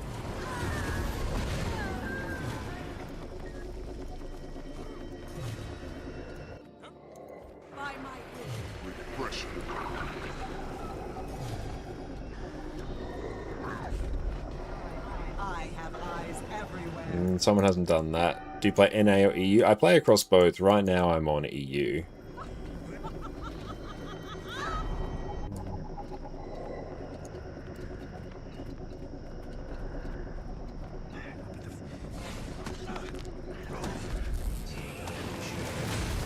Ah! OCX to NA is 300 ping. It depends on where you are. I find if I'm in, well, I'm in South Australia, my ping to NA and EU is very similar. Ah! Careful where you stand. You don't know where these portals go. Oh. Beautiful, let's kill these.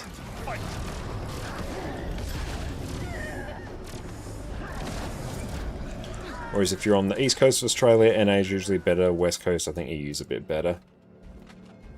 Annie, welcome in. Wonderful to see you. Hope you're having a great day.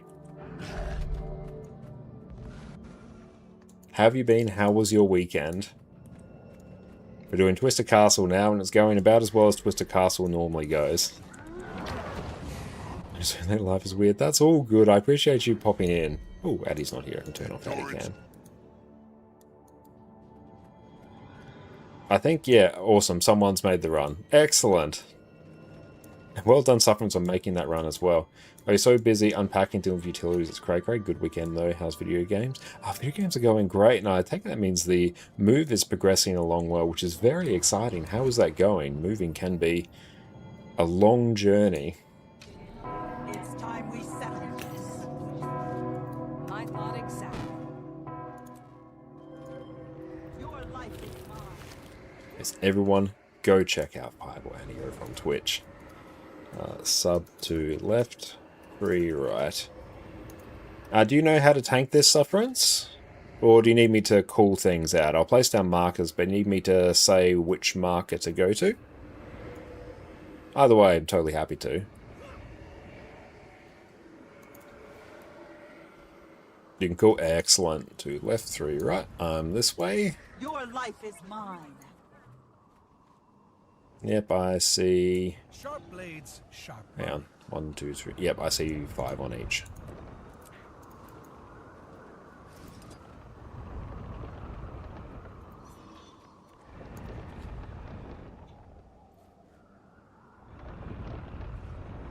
You find you learn all the mechanics you can in these fights. It's important to do, yeah.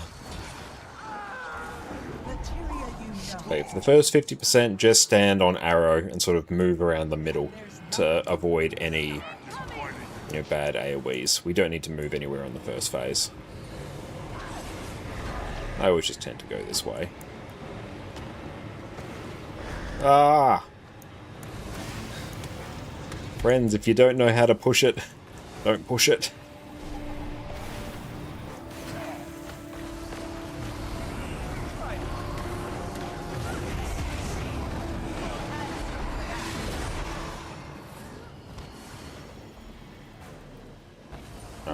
Don't jump on it straight away. Okay, yeah, get on it.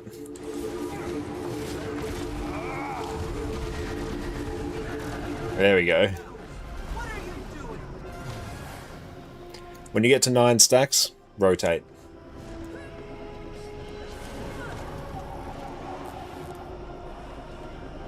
Oh, it just needs someone on there. Just needs someone. Friends, just needs someone. Good job. Off the buttons, off the buttons. A bit dicey, but we got there. Good. Hard part done.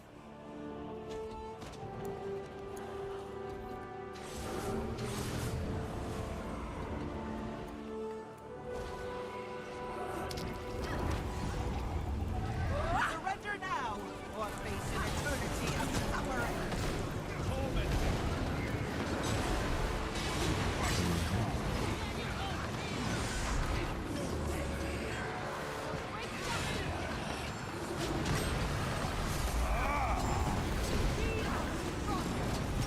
Yeah, just camp in the middle and just move around a little bit as you need.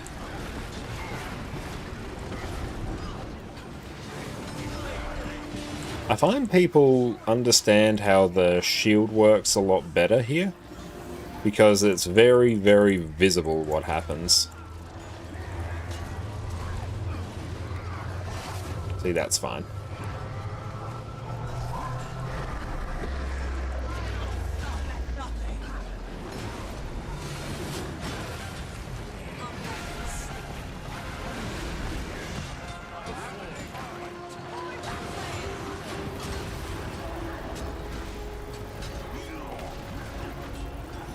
Quickness Conduit is very, very good.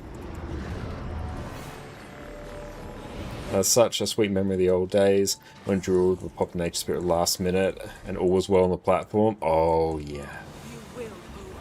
Oh, that's nice.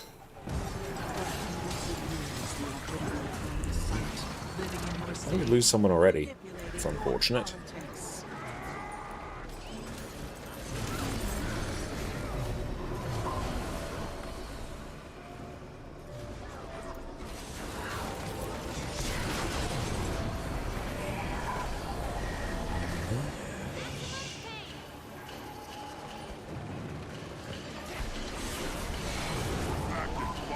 Enjoying Paragon DPS. It is a surprising solid DPS spec. All waiting for the moment to strike.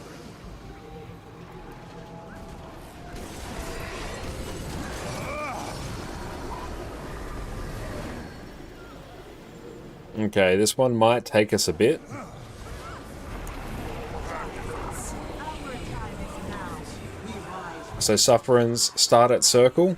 After the bubble, move to star. Pace yourselves!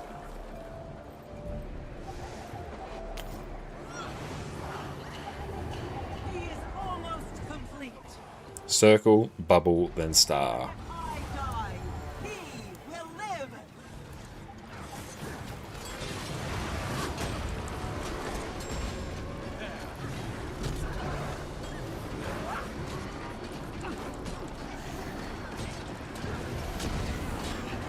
To the white fat.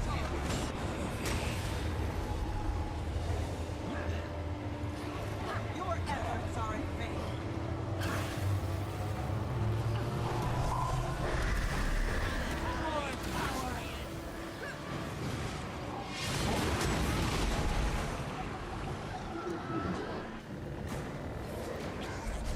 After the laser sufferance, back to the middle.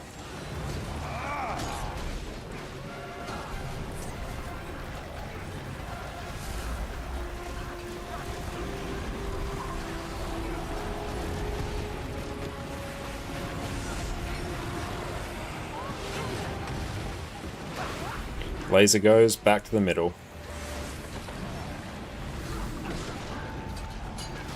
And if the laser pops up sufferance, run to square.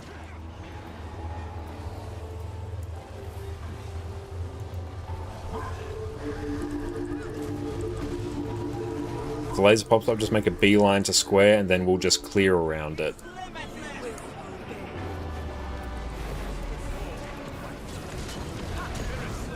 You'll be standing in the bad AoE, but it's fine.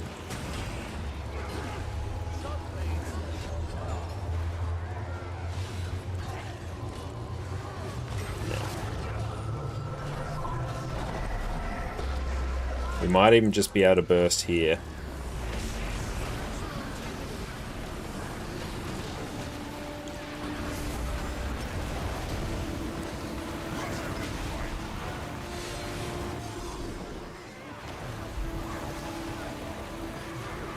Just need to break that bar a little bit.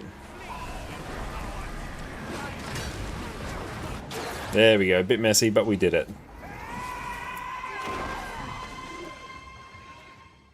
Yeah, it was a little bit awkward timing, but we got there.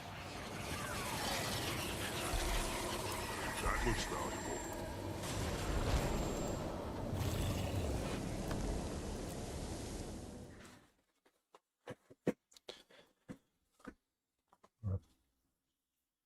Essentially, boon DPS with Diviner's gear for Paragon saying sword actually try and hammer. Nice, I'm glad you're enjoying it. You're not even a little close. Yeah, at least we had I see someone's a bit impatient. at least we had a bit of a There's something important here. well, we didn't have much DPS left to do. Discovery, I'm gonna investigate the heck. So even if we wiped half the group there, we were still going to make it. We just had to clear 4% of its health. Good question. I don't know, but the answer is most certainly around us somewhere.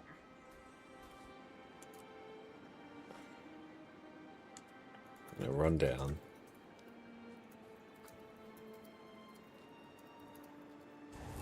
Spam. The amount of barrier pumping out's crazy. Oh yeah, I can see it. It's absolutely bonkers.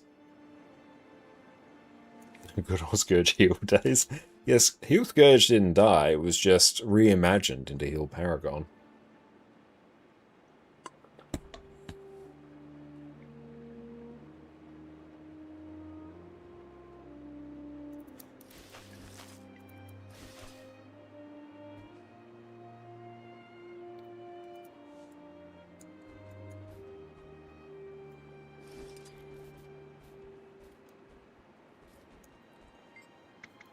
All right, lead the way.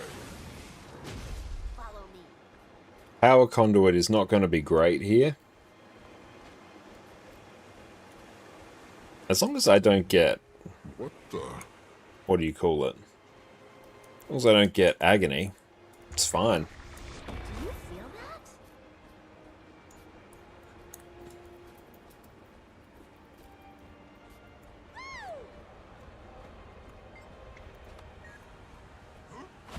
Yeah, stab doesn't matter here. You need to get the greens anyway. So there's no point providing stability.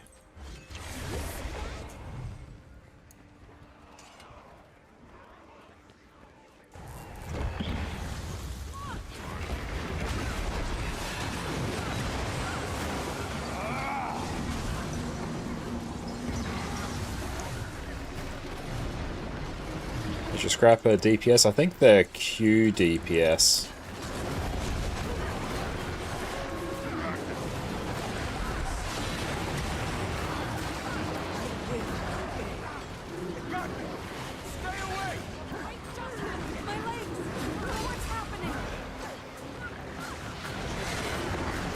Oh yeah, it's very true, like hammer might be a bit dicey. Ah!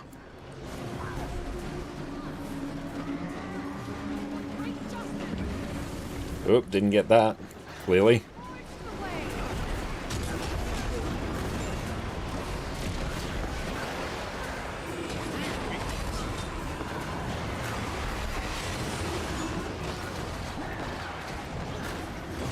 Okay.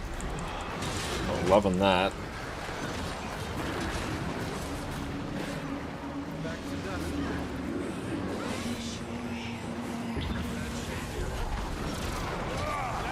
Oh.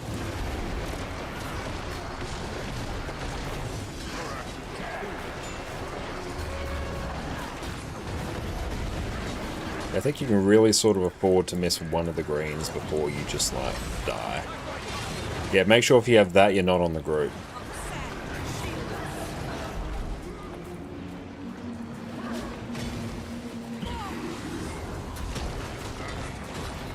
Yeah, if you get Spectral Agony, off the group.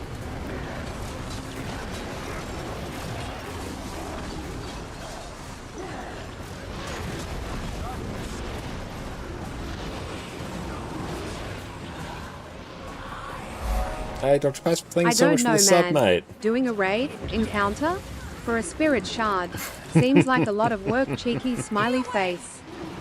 I will do anything for spirit shards. I have no spirit shards, basically. It's ridiculous. Ridiculous how few spirit shards I have. Thank you so much for the sub, mate. I really appreciate that.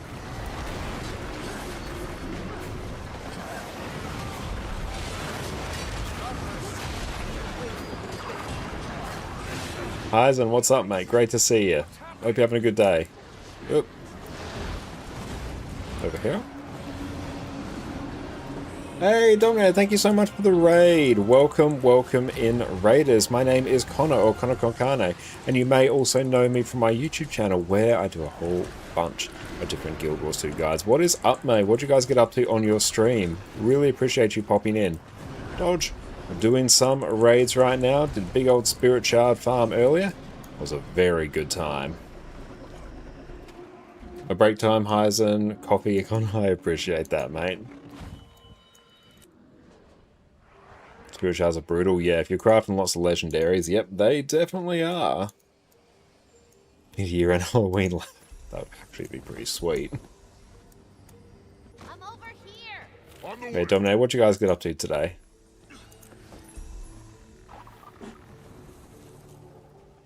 Especially considering a lot of legendary items take 200 shards a shot. Yeah, it's closer, I think, to 300 depending on the legendary you're going. It's like 250, it's 300.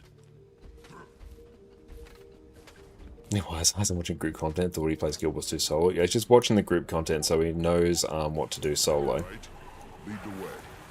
Oh, great. But rocking some power, quickness, conduit now, we're having a great time with it. Not my fault. I see we're late to the party. Totally not my fault. You have to see how Interesting. group players work together just so they can put up the facade of, you know, being in a group. Barricade themselves in here. Dominic, I really appreciate the raid, mate. How'd you guys go today? What'd you stream? Did anyone else hear that?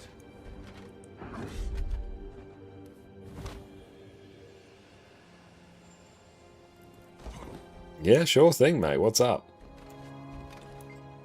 Take the shovel. Let's go dig up something interesting. I finally cleared Guardian's Glade Strike tonight. Awesome! That's great! What do you think of the encounter? Yeah, I've got a few clears under my belt now. Bit of a tough one. If you get really bored, you do a full Wing Force solo. Nice. That sounds great.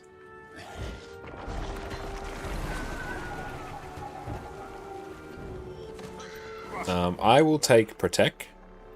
Someone take Dispel. Oh, it's awful. I'm sorry you're not enjoying it. Used to this. So, hang on. Someone take Dispel. Yeah, just someone. Someone take. Love it. I have Protect. I also have Shovel. No rest for you yet, sweet soul. I suppose we should have expected that to happen.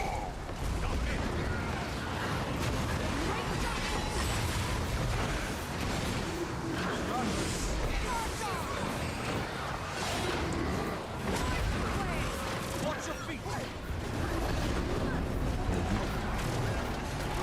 But yeah, Quickness Conduit, it pumps. It absolutely pumps.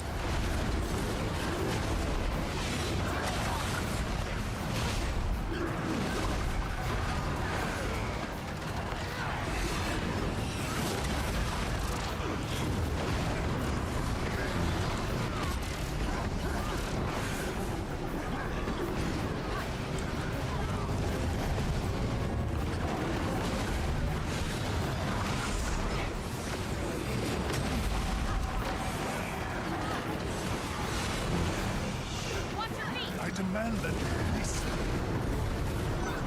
One of them just powered up. Now,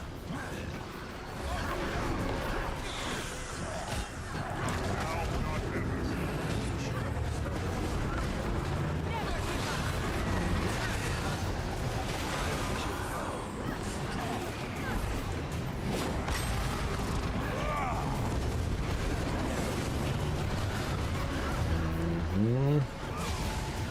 We'll just finish off this encounter. Nice.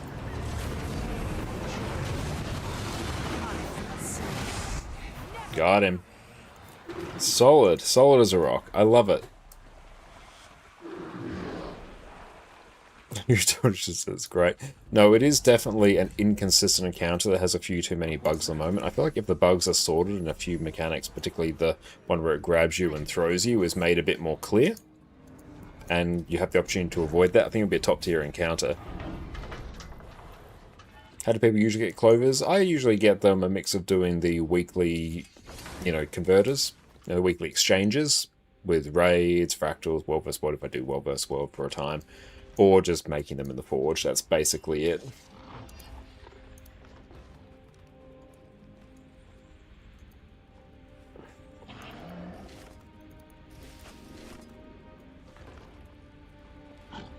You don't notice one completely anymore. Basically, bring a bit of stability. If you get the friends mechanic, where you get a circle around you sub 66%, you want two people to stack together off the group. Don't run away. Just find a spot, stand in it, wait for the other person to come to you. Bit like the bubbles in Ura. You want them stacked on top of each other. So just find a safe spot to stand and let them come to you. Yeah, bring stability here as well if you have it.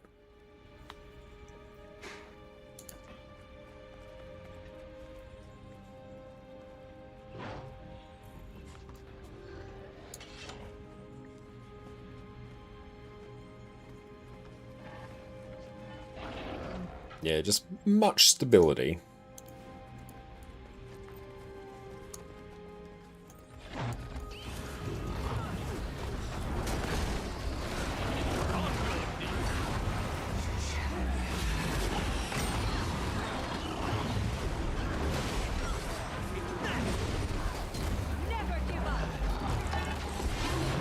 I have returned to fight at your side.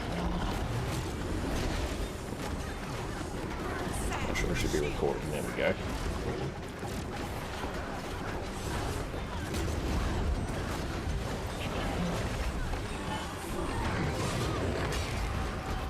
No CC from me this time. I guess I'll CC now. Oh. GG. That's a healer. And Rob, welcome in.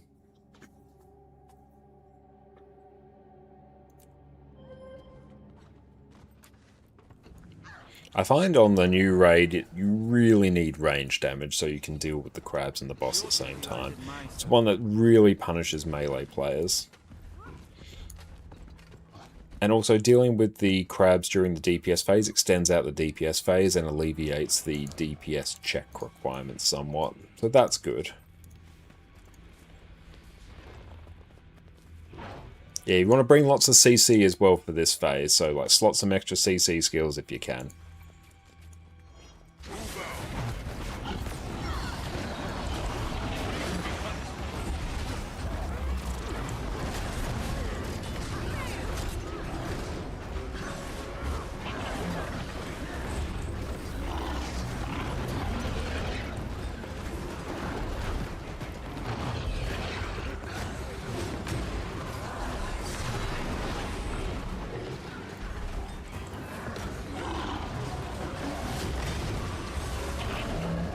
I have returned to fight at your side.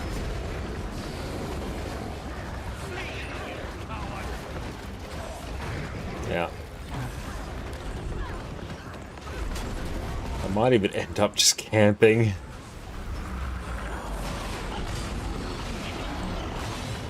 Yep, screw it. I'm just gonna sit here and camp this weapon just for a minute. Together we have no equal. There we go.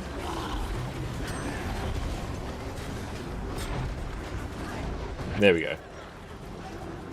Now, here we basically want to push Rigum underneath the boss.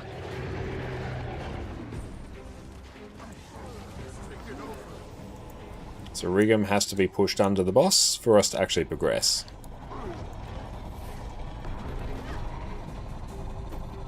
So, yep. Hopefully someone's got to push. Yeah, let's sort of do it. Ah, hate that.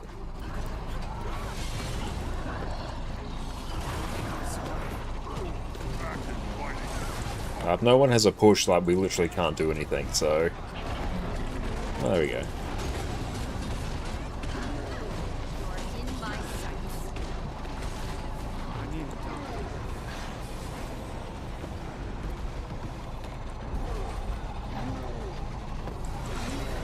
There we go.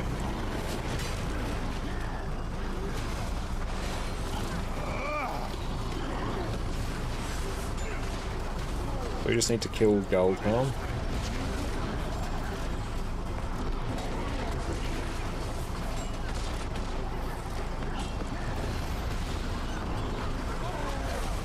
Cool. Now we can just kill Rigum. So you don't want to fear him now, you want him to come to the group so we can kill. This is where Friends mechanic will pop up. So those you want them to stack.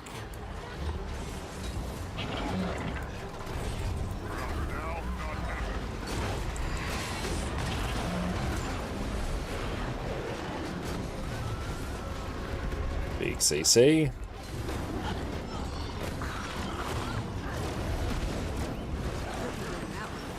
Pumps on stability.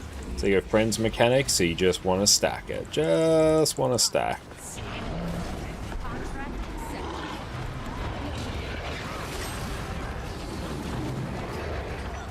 Bit more CC. Don't make me use star 5, I'll do it.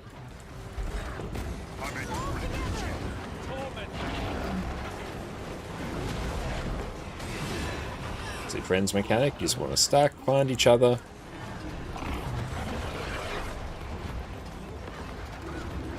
Good CC, I appreciate that good CC.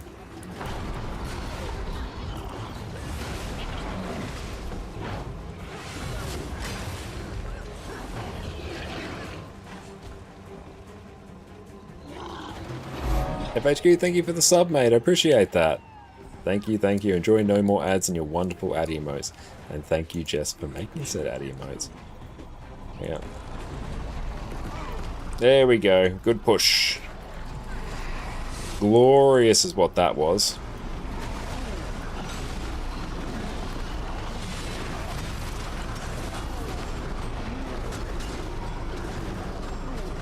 There you go, perfect. Friends mechanic done excellent. You nailed that fish. That's exactly what we want.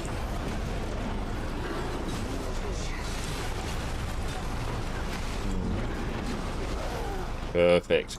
Same thing, we just repeat until boss is dead now. No new mechanics. Same thing as last phase. You're running quickness conduit. No, friends! Friends, stay still. Yeah, once you sort of find your friends, you stay still. I have returned to fight at your side.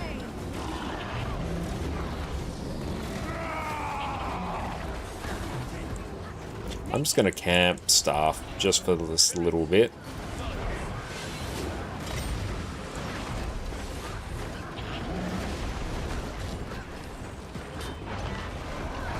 Purely for that.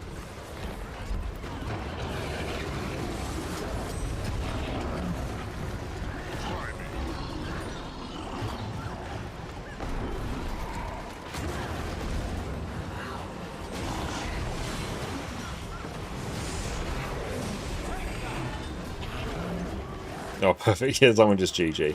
Nice, Safari. Yeah, at 10% quite often you'll see people just GG there, so you don't have to bother CCing, because then you can just finish the fight quicker. Nice. Can a DPS a hand kite? Have you come to crawl inside? Join the others. There's no more. And I'll stop recording, F8.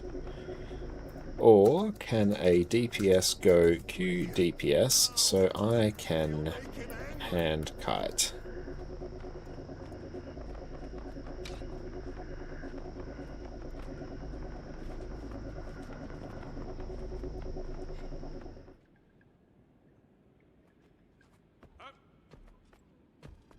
Excellent, thank you, Far. I was going to ask if you could go Q DPS, that's perfect. So I'll pop you in that group, pop me in this group, I will swap. Oh, good, I didn't park this character. Sweet. That would have sucked, or else I would have had to unpark it.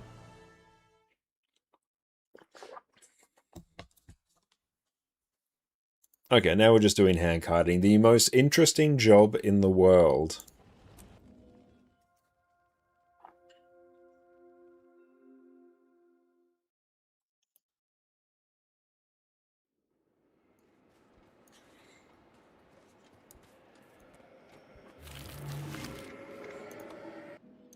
Did we turn off the cinematic? Yeah, looks like we did. Sweet. Okay, I'm going to have to eat some noms in a bit.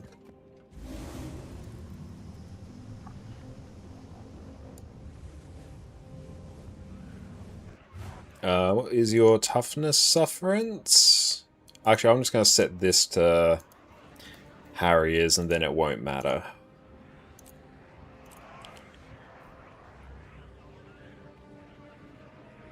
That still does matter. That still does matter quite a bit. Yeah, what's your toughness again? Let's do this. No, I might set my amulet as well. Amulet's pretty cracked. There he is. There we go. Cool. I'm at like 1600. Okay, cool. I'm below you now. Nice. I am well below. Oh, I've got a nice little mini there. It's very exciting. Where's my bank? That's what I want. Heal food. Oh, we're going apparently. Someone ran in.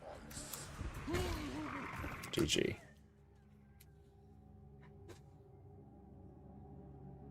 That is fine.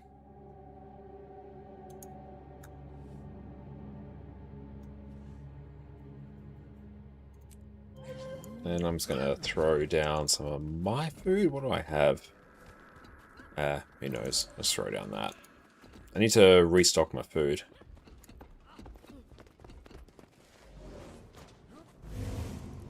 Yeah, let's get the ready check.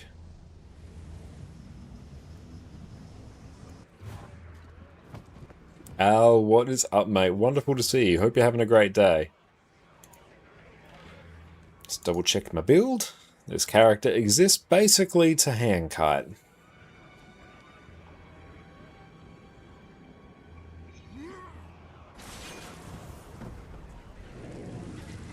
Yep. Cool. Ready? Everyone run on in. Oh, did I not even... I didn't even eat food. Oh well.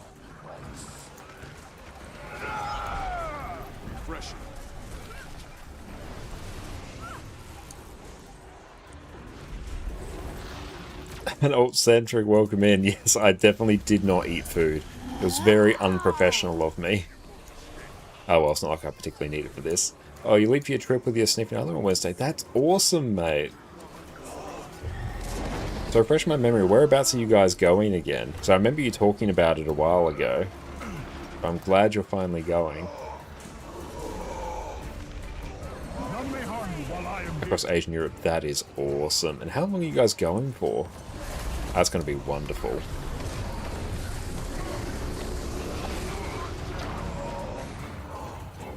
Nice, yeah, month is a solid trip. I'm looking forward to hearing all about it. Are you all packed and everything, or it's going to be a bit of a mad scramble to pack towards the last little bit?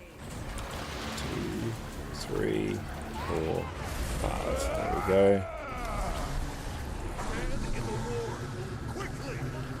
Glint heal. You packed and ready? Excellent. We must renew ourselves. Resistance makes me take less damage, and resistance also heals me. I'm just resummoning the tablet over and over again.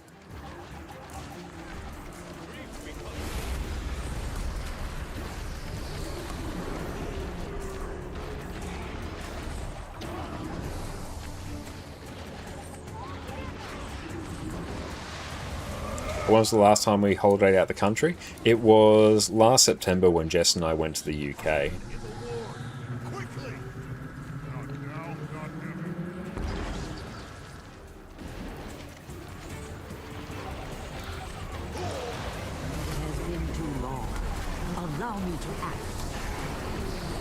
Oh, that's a lot of oil.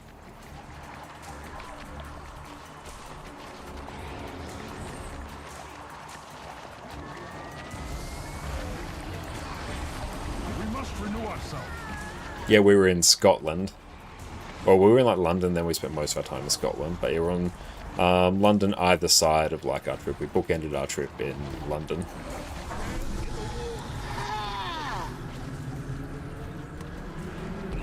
Nice.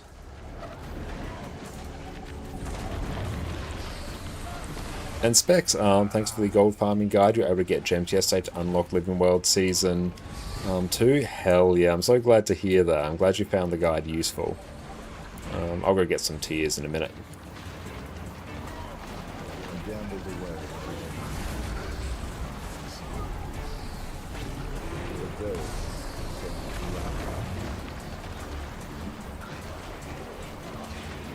So we get that.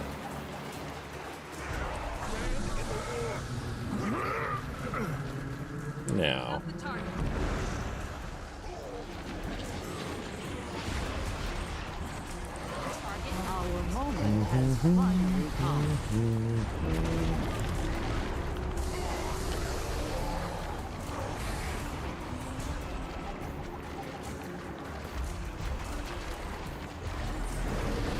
Together we shall gallop.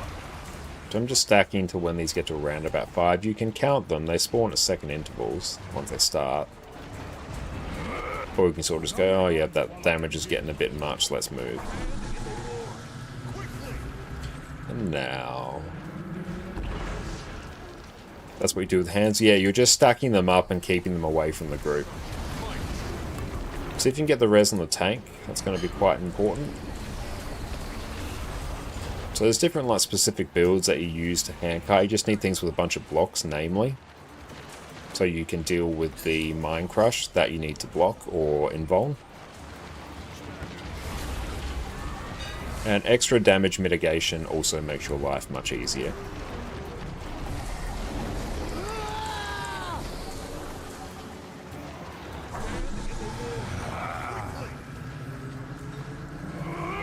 See, I'm blocking that with my shield. I'm keeping up resistance, because resistant means I take less damage and it heals me.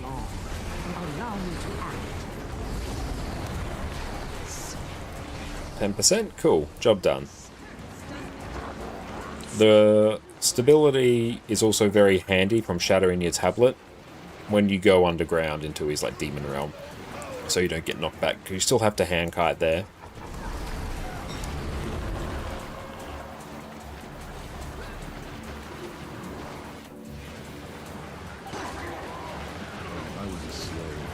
Where is Le Boss? So I'm going to shatter the tablet here to give me stability. Shatter it again for more. 4, 5. I'll give myself some prot. I'll do another shatter. There we go. Yeah, be careful of the oils. Oils still spawn.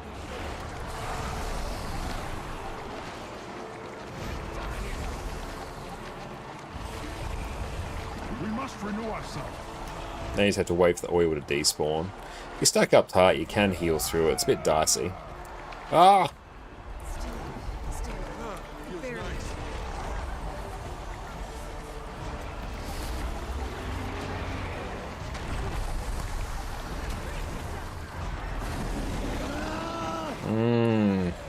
We got it. I was contemplating that. I'm like, are the 3 healers gonna have to solo the last bit of it? It seemed like it, but we got it, so good work.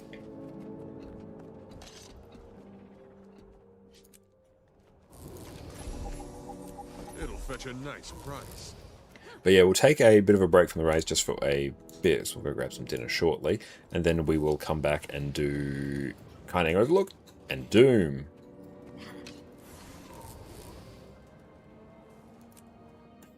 I'll showcase just all the build we have there, because I think Herald, for me personally, it's the easiest to hand kite on.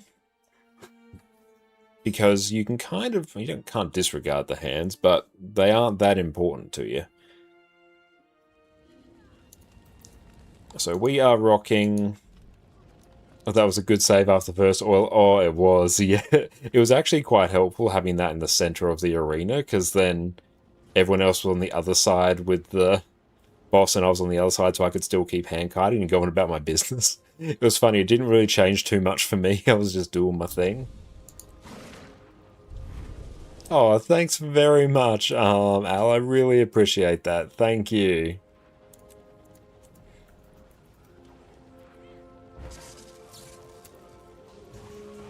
Yeah, really appreciate that.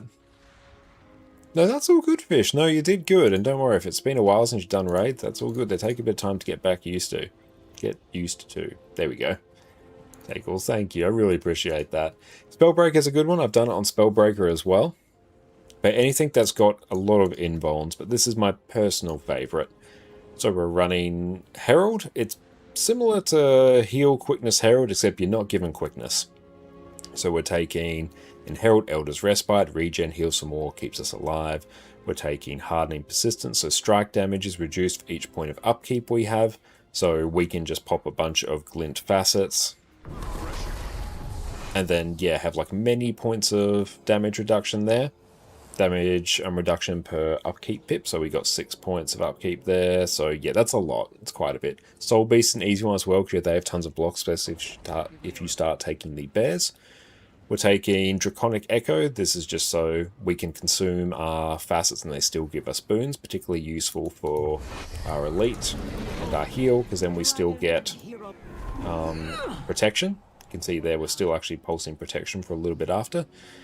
In Salvation, we're taking Invoking Harmony, so healing done is increased after we swap legends, so it keeps us healed up nicely. Taking Resilient Spirit, so we gain barrier for each boon we have. More barrier on us means we are more durable. And Unyielding Devotion, take reduced strike damage after healing. So we just basically get a perpetual 15% damage reduction.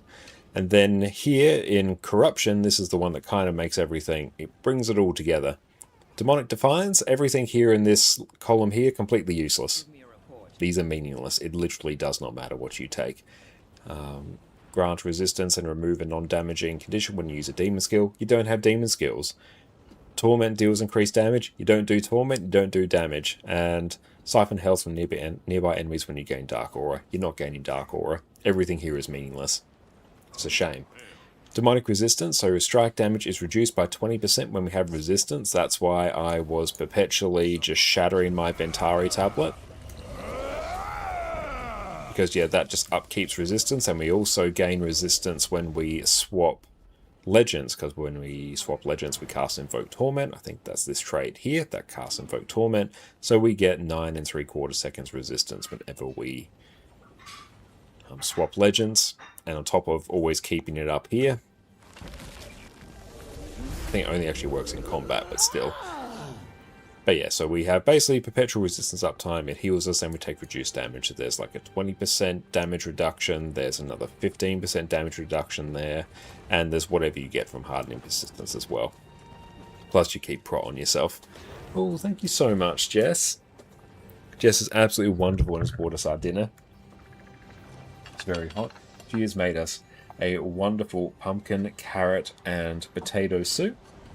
Thank you, I really appreciate that. But yeah, that is my personal favourite hand kiting build.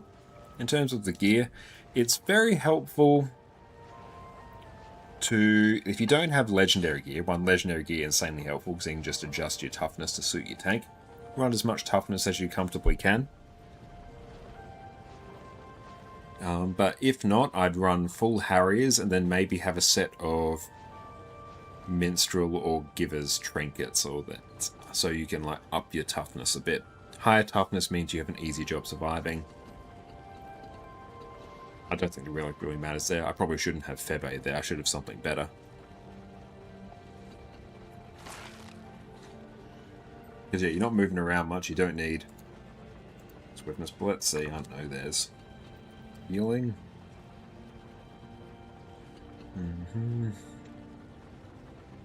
Oh, thanks for the hydrate, Farah. You could do durability.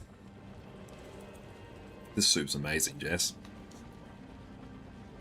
Durability. Gain prot and regen after using a healing skill. Yeah, that'd be pretty solid. Gonna do some work before we go again. All good, fish. Best of luck with work. That was pretty solid. Except we use that. Yeah, we get some prot there. So what counts as a heal skill? Does this do it?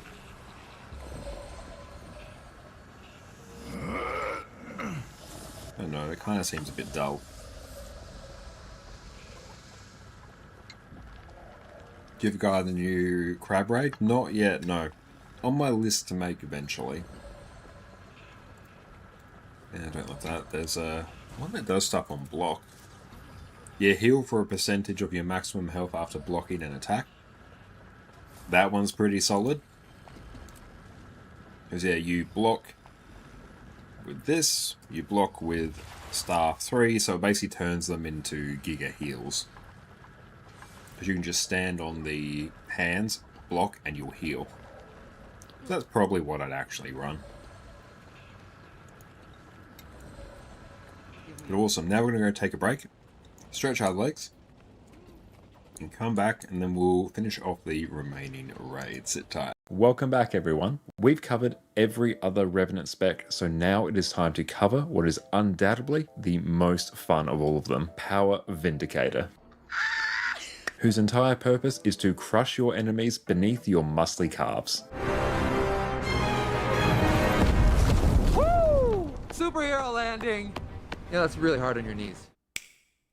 Power Vindicator is the single best DPS spec that Revenant has access to, and we've been building to this one for a while now. Vindicator is simple to play, has outstanding damage, lets you nuke your enemies from orbit with the single most powerful dodge in the game, has blocks and evades on every weapon set that you're going to be using, and with a few slight tweaks, lets you run around with basically infinite endurance in open world, pinging from mob to mob, growing your fortune with every dodge. Revenant has been my main class for years, so it is time, my friends, to finally cover what is its single greatest damage build. Let's dive in.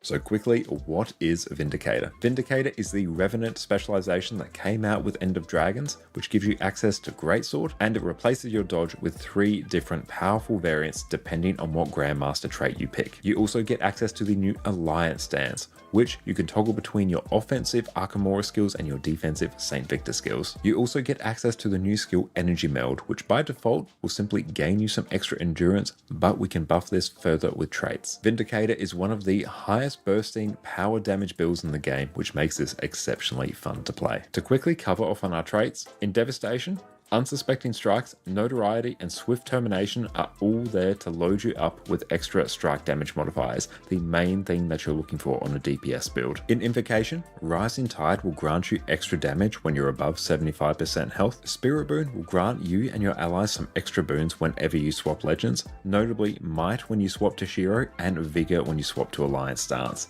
The Vigor here is really nice because it increases your endurance recovery so you can dodge even more often. Roiling Mist is one of the most important traits on all Power Revenant builds. This makes it so that you get an extra 25% critical chance from Fury, which you need to reach 100% crit chance, which is an incredibly important thing on power damage builds. Vindicator makes it so that your dodge now causes you to leap in the air and land on your enemies for a huge burst of damage. The effects of your dodge change depending on the final trait that you pick, but for here, we'll basically always take Death Drop, which causes our dodge to inflict extra damage. Leviathan Strength gives us an extra 10% damage whenever our endurance is not full.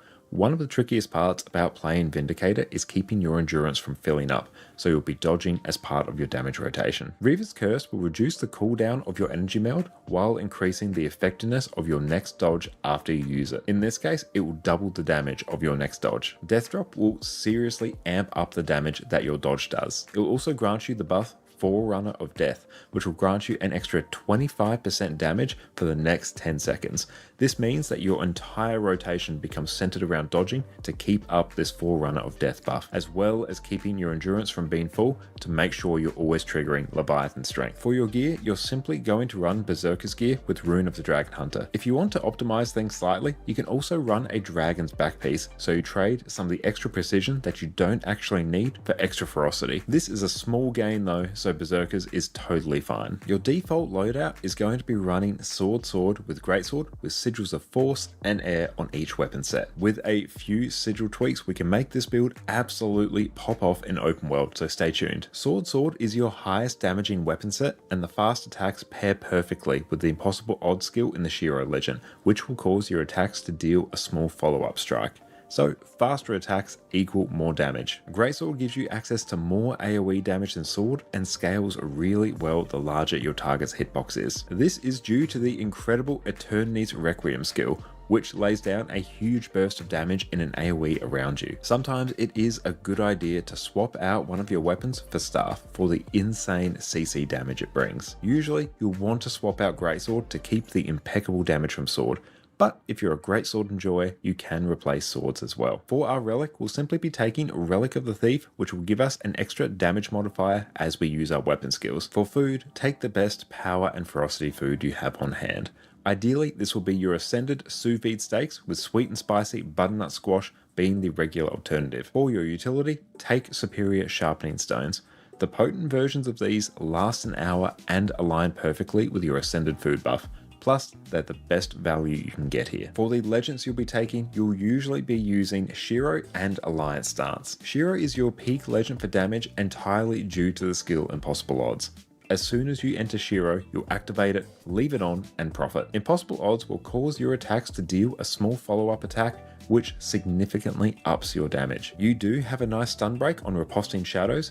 Phase Traversal will port you to your target, and Jade Winds is some nice CC. All of these skills though are rather expensive in terms of energy, so only use them if you have energy to spare. Alliance Stance is the new toy that Vindicator gets to play with and actually gives you access to 10 skills instead of the usual 5. Toggle your F3 skill Alliance Tactics and you can swap between the offensive Archimedes and the defensive St. Victor skills. Due to you simply being a DPS, you're basically never going to swap off Archimedes. On Archimedes, your heal skill And we are back. Welcome back, everyone. Thank you so much for this, Al. I really appreciate that.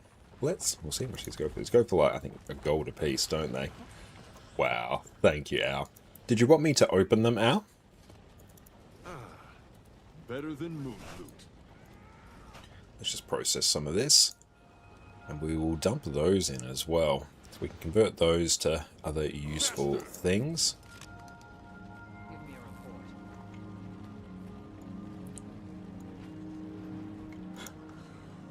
And Sigil of Force. Gambling time, let's go. It'll fetch a nice price. Nice. Okay, let's see. Nice, 45 gold. That's not bad, let alone everything else we got. Deimos copper. Okay, hang on. Gotta process this. It'll fetch a nice price. That can go. What's that? Oh, that's an actual one I might use. That one that warrants a Black Lion kit. Okay.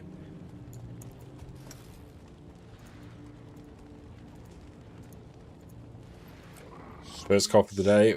Nice. How do you take your coffee out of curiosity? Mine's always black, no sugar, no milk, and we make it in a French press.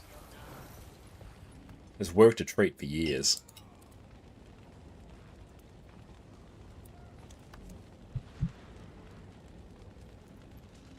And let's sell that. First coffee's always the best. It always hits different.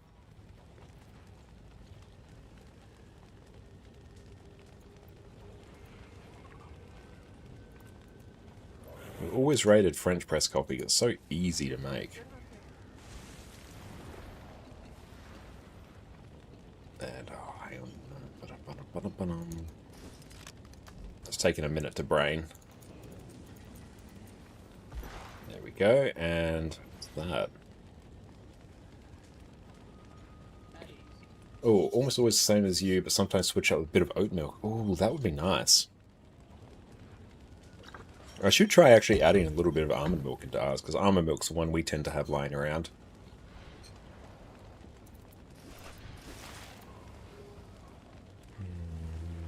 And Black Lion kit can go back. Summer nice cold brew. Yeah, cold brew hits really different in summer.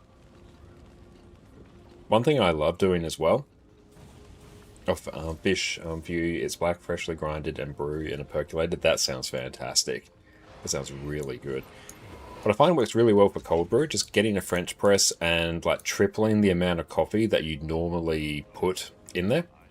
And then, yeah, just like set it in there, put the top on, don't plunge it, and just put it in the fridge overnight. And you'll wake up to basically perfect cold brew. You have to like really up the amount of coffee you put in there because it doesn't extract as well when it's cold. Sometimes I miss the simple joy But of oh, it's galloping across. so good. And great thing about cold brew is you don't really get any of the bitterness. Find one and run as fast and far as we can. When you only drink Rooibos tea. Hang on, I'll Google that. Rooibos tea. Okay, so it's red bush tea, naturally caffeine-free South African herbal tea, sweet, slightly nutty flavour. That does sound really nice. I have to add that to our list, because I'm still mostly on tea here, but Jess's sense of smell is returning, which is good. Give me a report. But the good thing about doing the cold brew in the French press in the fridge like that, it's basically impossible to mess up.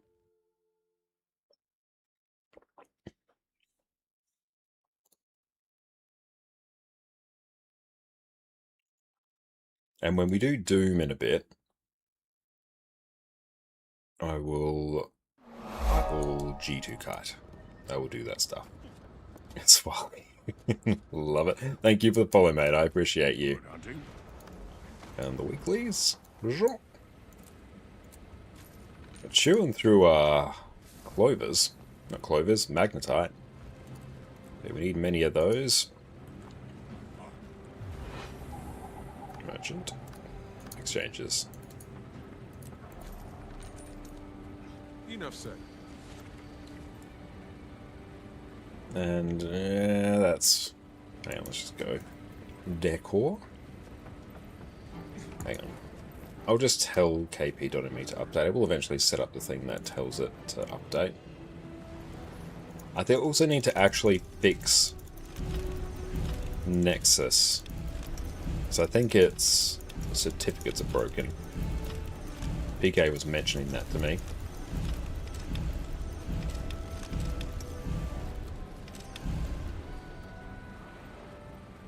Okay, and we'll deal with the luck as well. That needs to be put somewhere.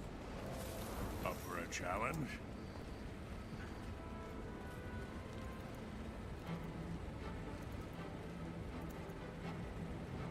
I'll refine all that when I get the time. Good hunting. It goes for a little bit.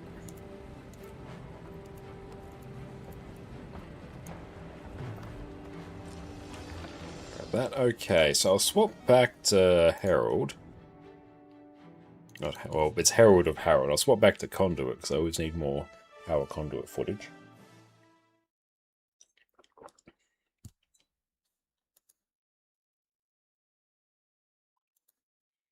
And then we will form up. We'll do Kining Overlook first.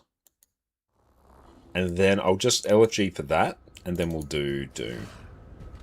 Because Doom's going to take some specific roles. That looks valuable. And just deal with everything here. Yep, that looks fine. Can I just refresh all these? Refresh, there we go. Power flow at 30%. So what's that?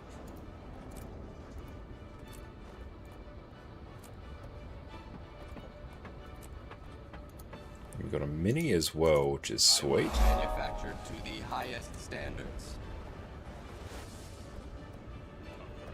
Denzel, thank you for the follow, mate.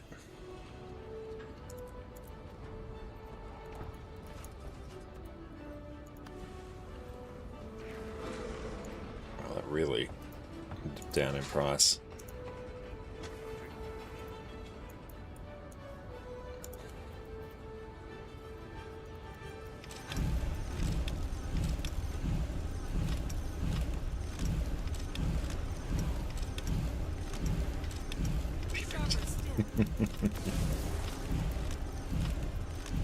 Catch you later, Boxer. You have a wonderful day. And yeah, thank you so much for your donation, and I really appreciate that. Okay. Up for a challenge? What do you get for doing that? Me consuming them there, it just sends them to my guild as like tokens for a decoration. The main thing there is it gets them out of my inventory. Like I've set up killproof.me, which basically saves all my killproof across my various accounts. Those tokens basically serve as killproof. So if I click on my killproof here, it shows how many legendary insights I've had.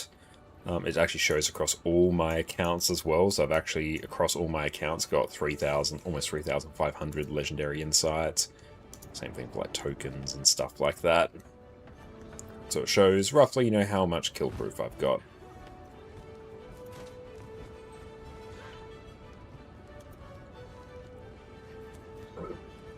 I don't reckon you've even got 1,000. I mean, 1,000's still a really solid number.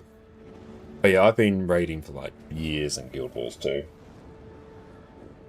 The maximum you can get now is like 77, so yeah.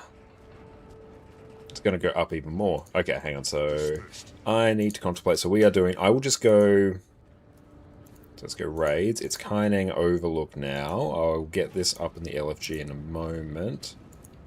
Great squad, raid mode. Anyone join up if you are so keen. Let's go daily, KO. Nice. Loving all these Stormlight names as well, Sufferance. I respect it. Boon heal. Boon DPS. Your problem is doing raids at this time. What server you're on, NA or EU? I'm on EU right now, and yeah, EU is an easier time right now for finding raids.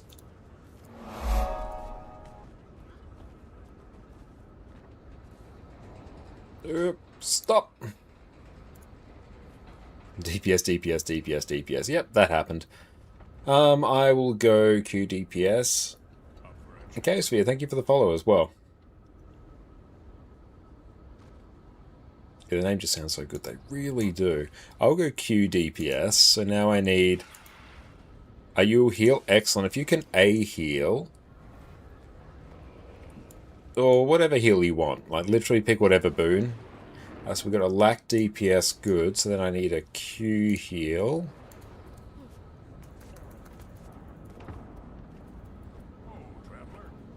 Q heal.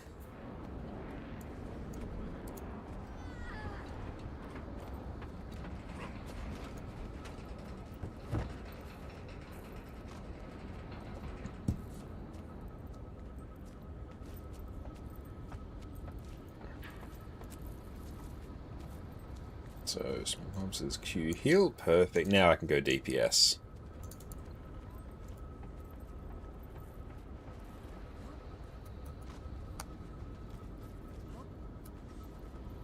Dunskies. I will do this.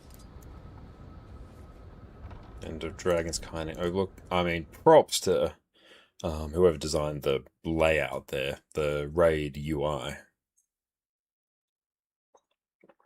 Top tier.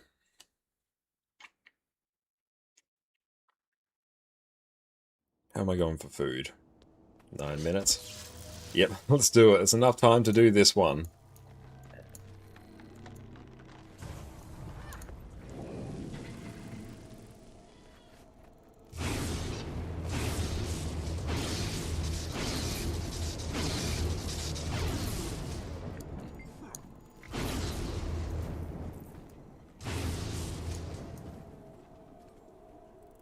Health, vigor, recovery.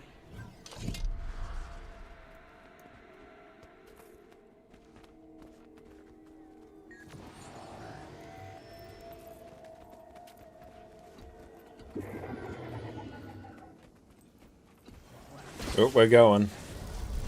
Apparently.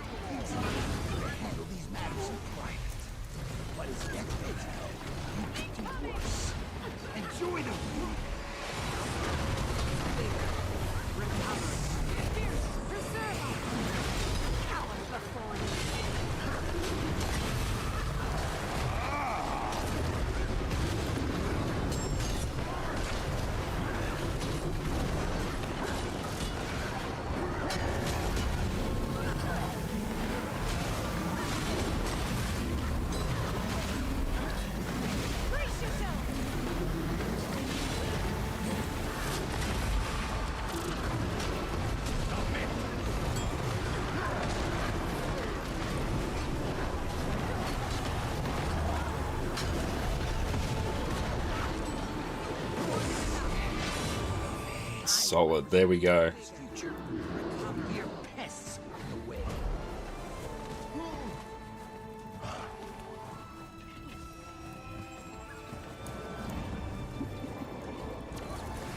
I have returned to fight at your side.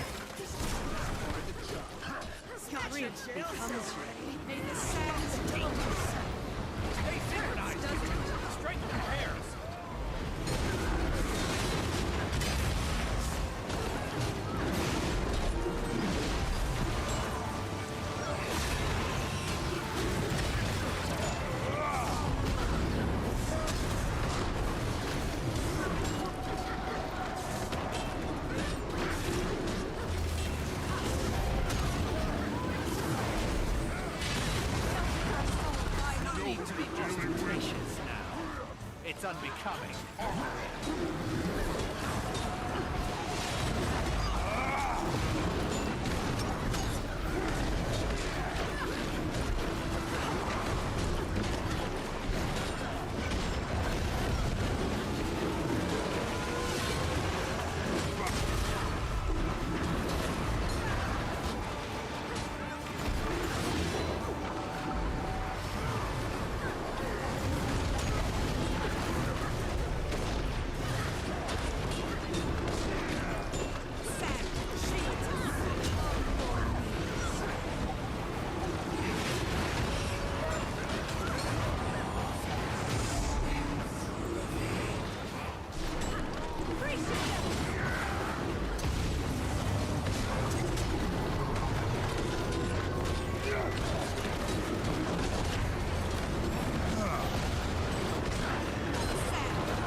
Bono, do you like the new raid setup? Yeah, I really do.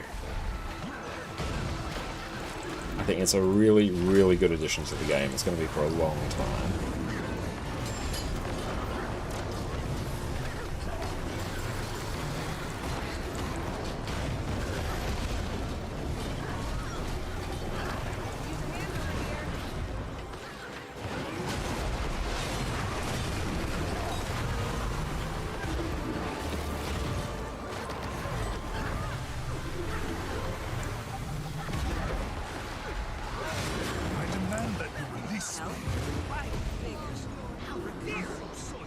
Go.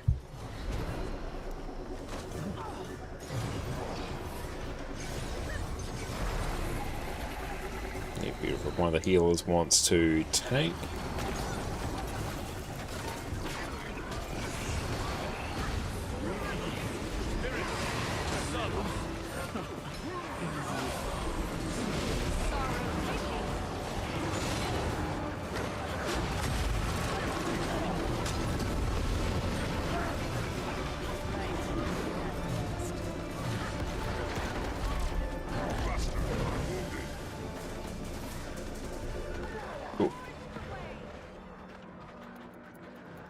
That was an interesting spot.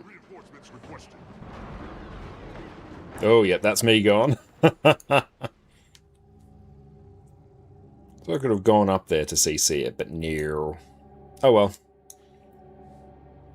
Get to tidy my inventory. I'll cancel the ready check.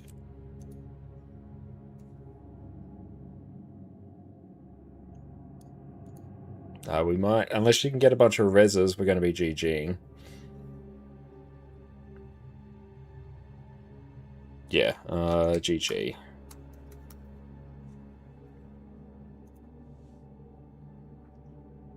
Now that really destabilized.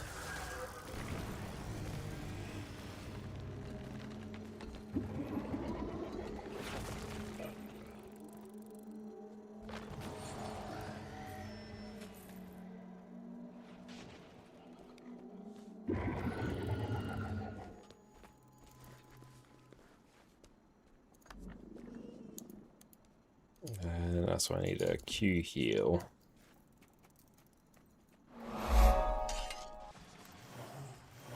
Patch, thank you for the follow.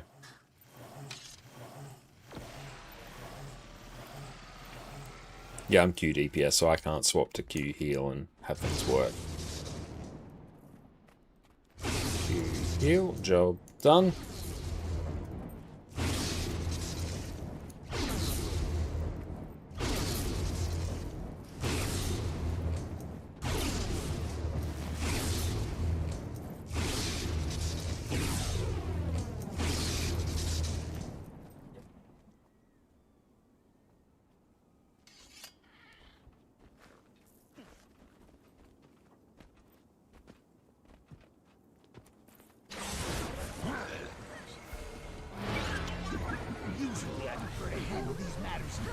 And Alexius, what's up, mate? It's wonderful to see you. And no, this isn't CM, it just got a little bit dicey there.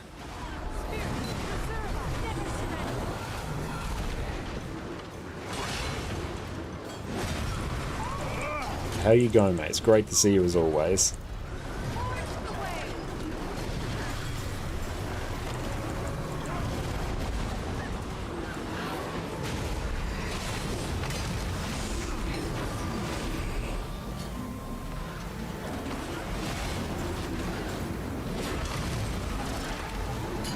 That's alright. It's pretend mechanic. It's not real.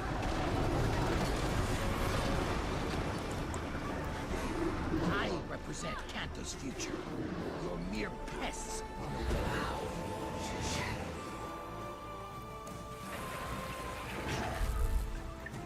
Do you want to make tank? Yeah, I'm cool to do that. That's fine. Oh, cool. Someone's got that.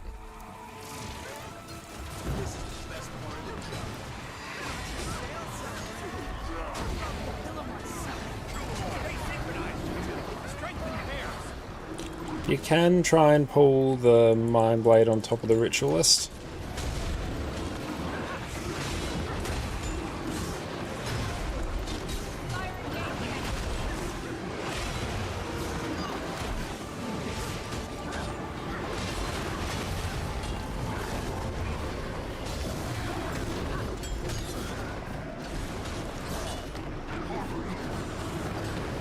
I just waking up. What's an agenda after KO? Some doom.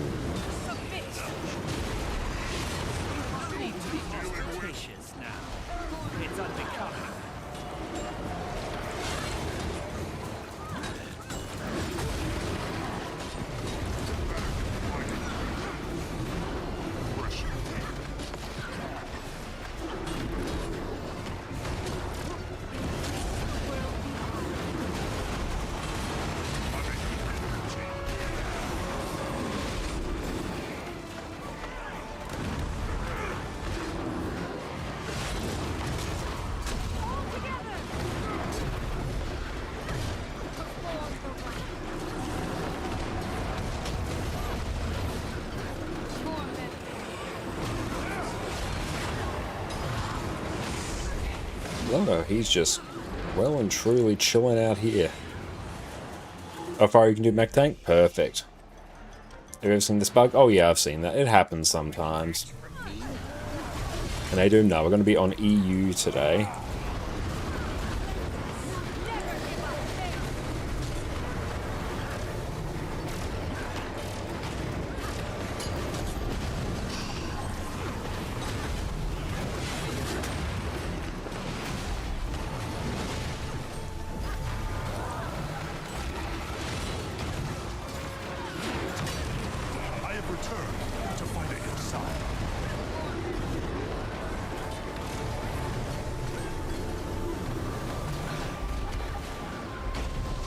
Oh, nice, I didn't die.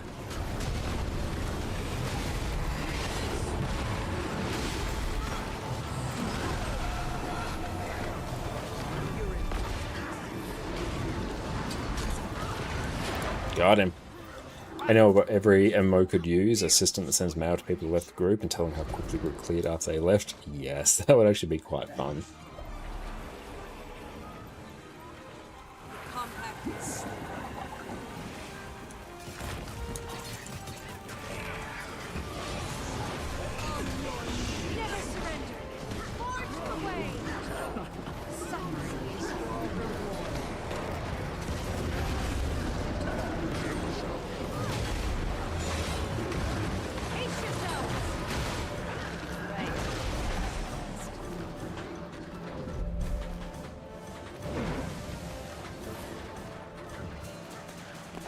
Eye on that. Get the res. Got you there.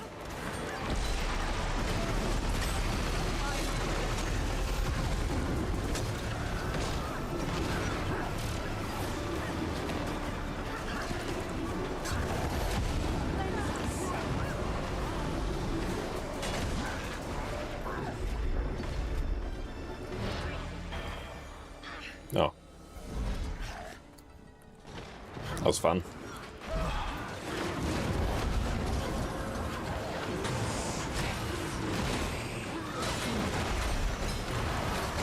I've had enough of you goons.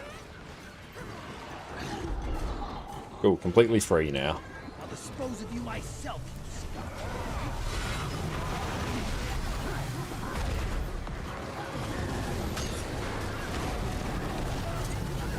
Numbers out.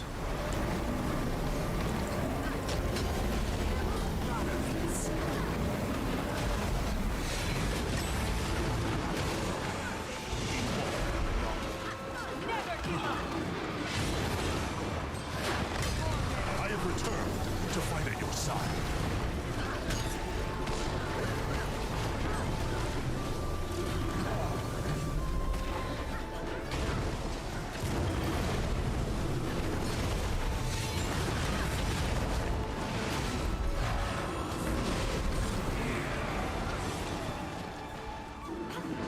Excellent. That is our loot for that.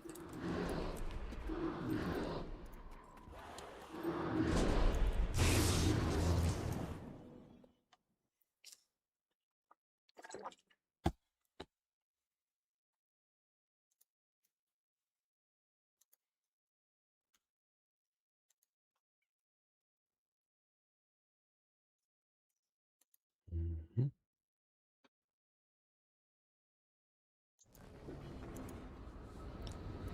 see what we got here.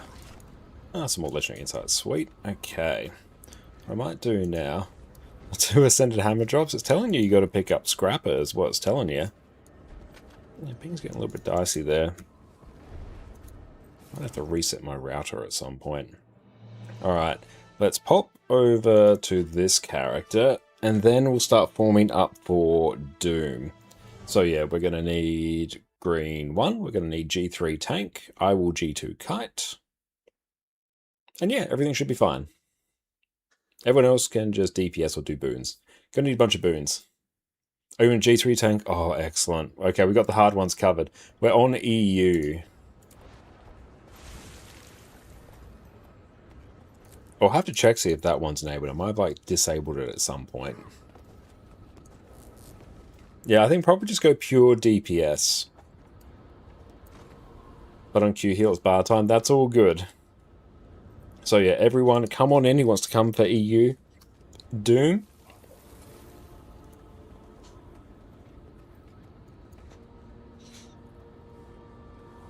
Oh, close that. I don't want that.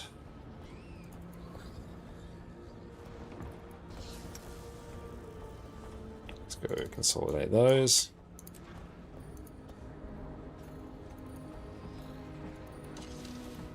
And then let's get our boosters. Okay, so if you want to go A heal, on a Q heal, that's fine. So I need an A DPS. Faro, I see what you're doing. Left you think for the follow. Alright. Okay, so we need DPS. Perfect. Raids. Daily Doom. I need Boon heal. A DPS. DPS. I'm going to say G1. State roll. It's worth to play Guild Wars 2 in 2026? Absolutely it is. Yeah, only if you like having fun. Yeah.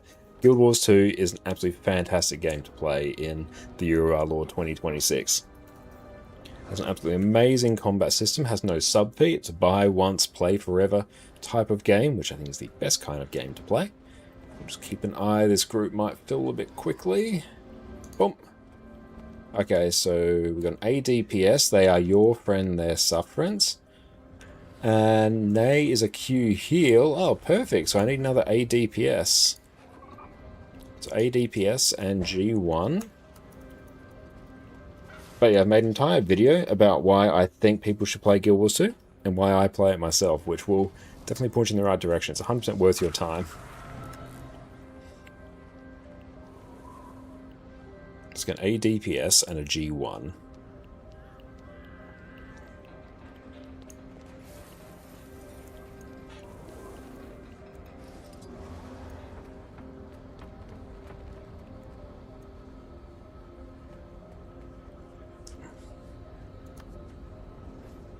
Someone joined. Got DPS G1, excellent.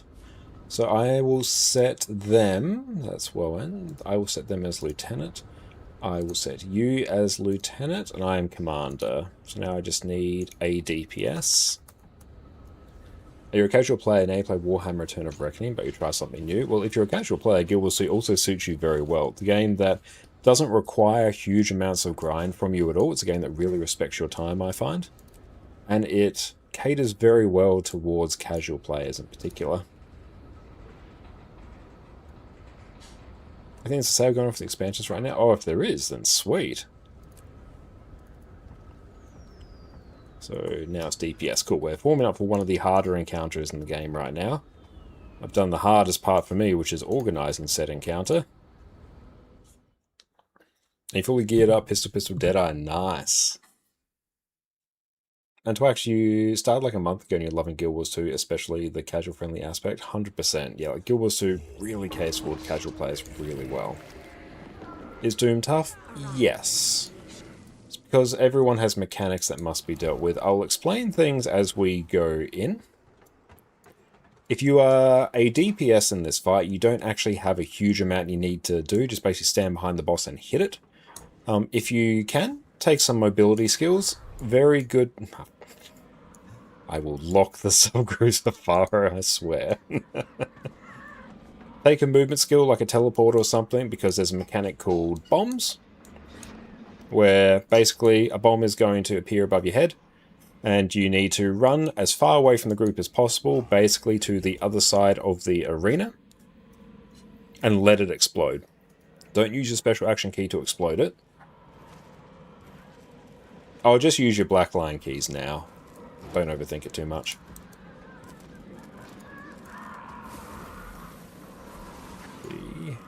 Okay.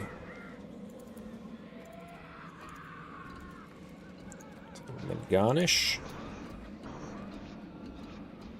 Do I have a pistol anywhere? I don't think I do. I should get a pistol. That sounds very smart. Okay, now I need some food. Right there. Use. I think I accidentally swapped some stuff that shouldn't have been. Okay.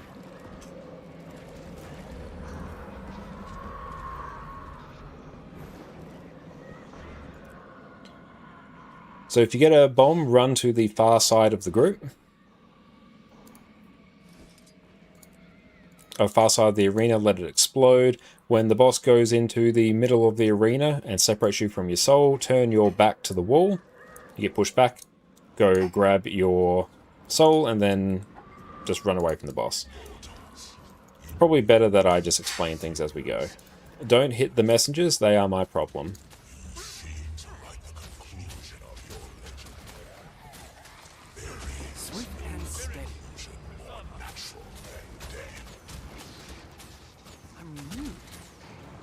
Oh, Hafaro, can you back up G2? Like the first one? Oh, this might be a bit spicy with some of my ping.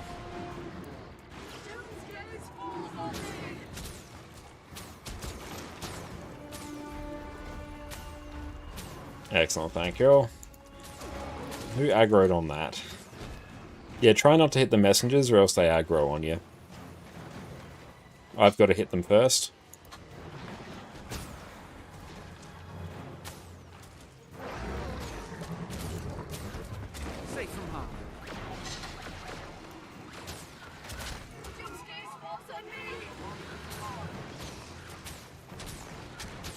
I don't have any timers now, so this might be more difficult than I expect. Right there. You're mine.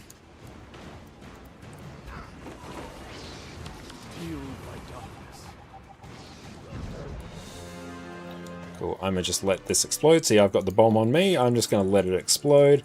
I'm far enough away from the group where it's not really going to cause an issue, but I'll blink back over here, let it explode, pour it back.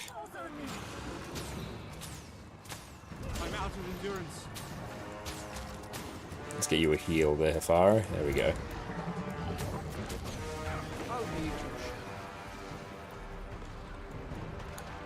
If you see deathlings around, kill them. When we get to the 10% phase, I'm going to do a ready check. Do not click ready unless you are on the ground and ready to go press a button. If you don't know how to press a button, don't worry, don't press a button. Hold up.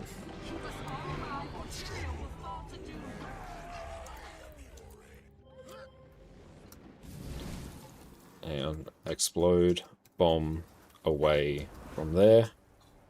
Nuked G3. Or G1. Yeah, you nuked one of the peeps. And timers.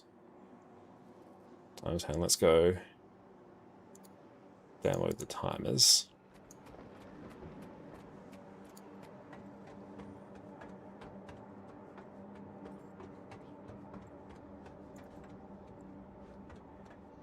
Path of Fire, I want G2. There we go.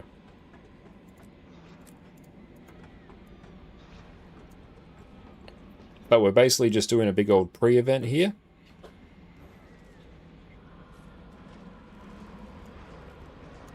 Oh, we're farming emboldened stacks at least. Ebolin's actually one that doesn't really impact Doom at all. You can load up on as many Embolden stacks as you want, but things that will still one-shot you will still one-shot you.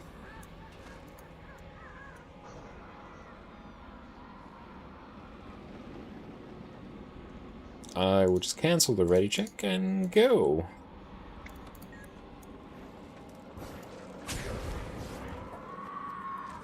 Did I not even do it? Very sad. There we go. Just leave the messenger alone. Might and glory.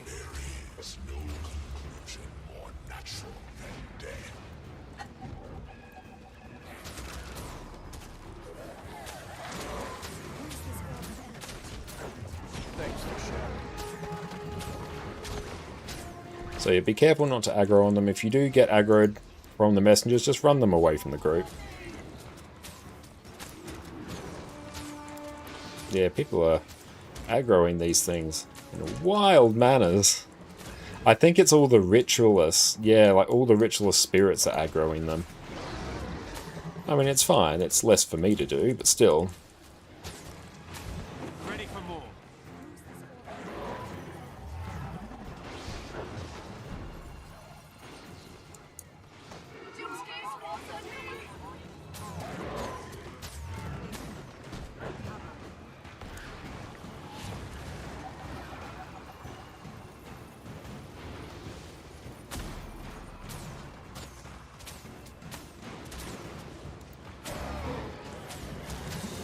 I'm going to turn off snap target. I'll take a shadow step here.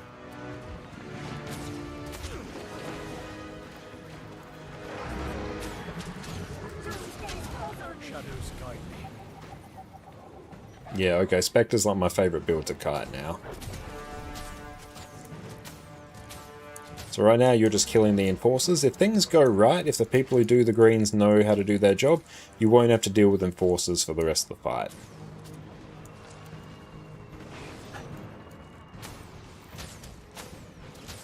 I feel furious.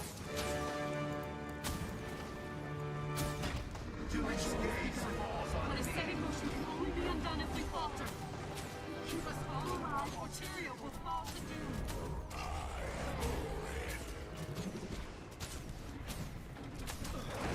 Oh, hang on. Need more endurance. We might need to GG. GG. What's your toughness? I gotta lower mine. I think I juiced mine. Hang on, let me bring mine down to a not insane level. That's my bad, Sufferance. There we go. I'm on like 1600 now. Well, 1700 basically. You should be fine.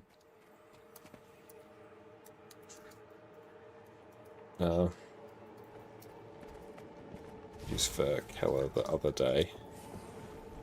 Yep, there we go. I'll take this actually.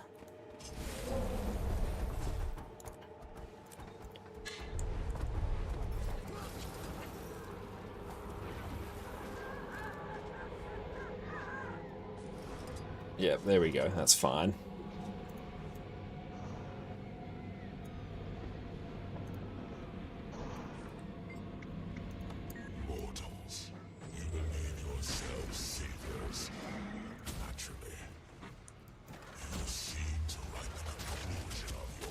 Meh. Come here.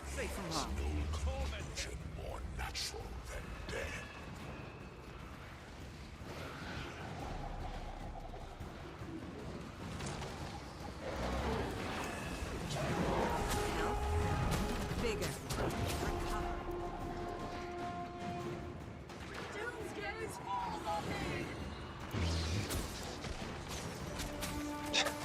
How did aggro on someone from over there?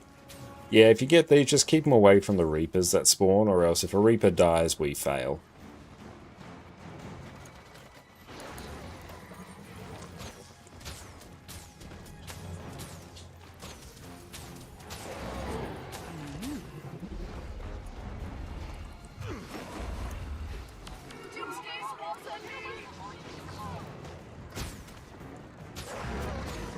Keep an eye on the group.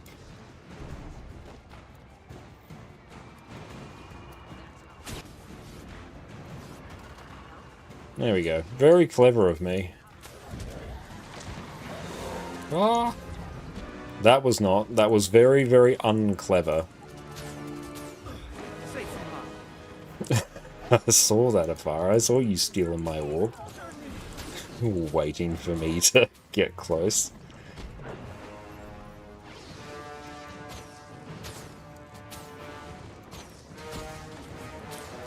Fuel your own destruction.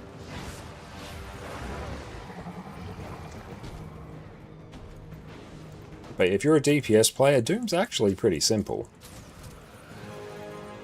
It's just if you're not a DPS player and you have to do one of the greens, it's not quite as simple.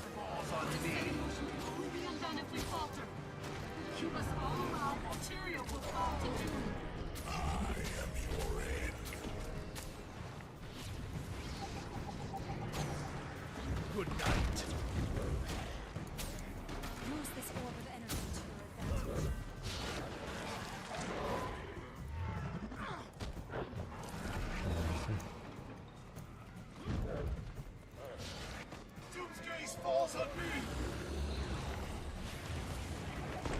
So, you do a green, beeline clockwise. Because you've got to grab that bigger orb. Now you need to grab 4 others. And you got a timer. There we go.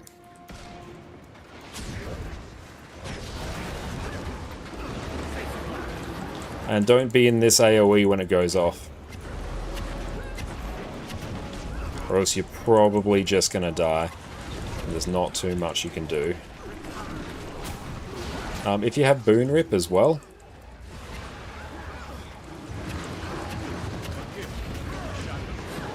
Boon Rip's always good.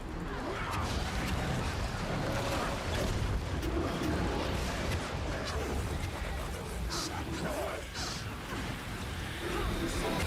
boss is going to go towards the middle of the arena in a bit. Back to the wall. For Doom Duel waste beam. Grab your soul. Ready for more. I feel furious. Let's go get the res.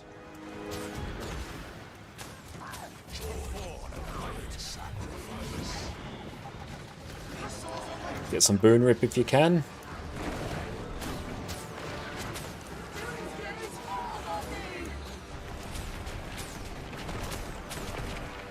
Amir, what's up, mate? Wonderful to see you. See, beeline clockwise. We're going to sit in this orb. Grab that orb. That one. Don't touch the beam in the middle or you instantly die. I'm going to go deal with some of these. See, you got some Deathlings causing some issues there.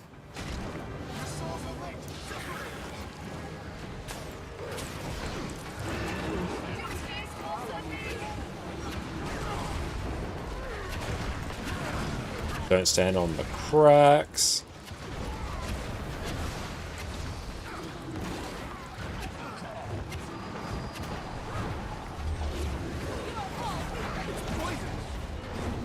Getting close to 10%. DPS is pumping.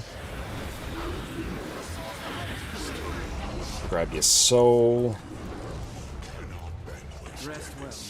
Now everyone deals with the green mechanic. Let's get the ready check. Stand in for the Reapers. If you are dead, fully ready. Like, ready check immediately if you are dead. Excellent, good catch. So cool. So I'm going to go grab this. Make sure we all have someone lined up.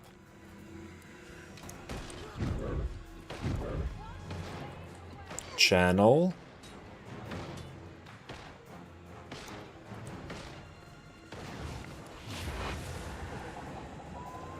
Hang on. Hang on. Ready check. Just go again. Oh, this... I was in some deep trouble there. Regroup. Just regroup. Oh, let's go. Just go.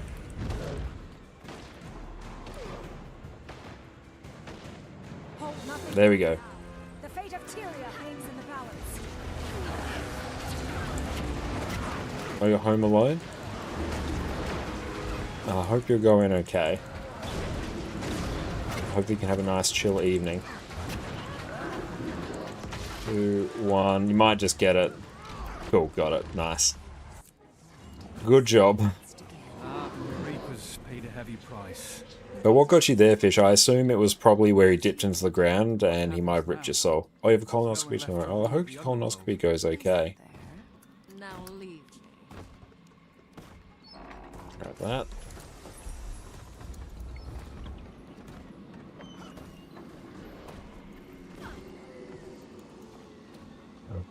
The voice There's good luck with it. silenced again.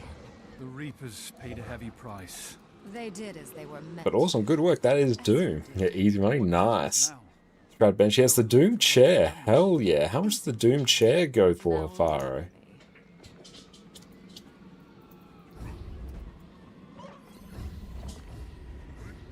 First time I got those drop. That's a nice drop.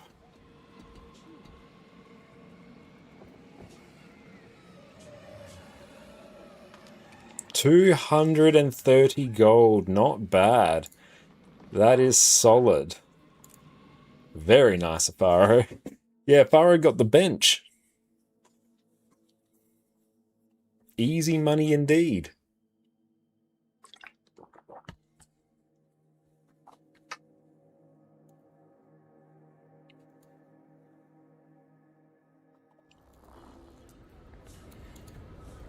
But I think someone didn't like channel the button correctly. So I think that's what happened. So it got a little bit dicey there towards the end. Okay, let's just refresh. Let's go salvage some of this. Okay, so a few things. I need to get a pistol. Yeah, we're on EU. They're good things, because I'm still being missed. Let your doom scale luck down the drain. Yeah, no more doom scale for you ever. You've got your luck now. Oh, Defender's pistol. Sweet. There we go. Here's one I prepared earlier. Do I have a short bow?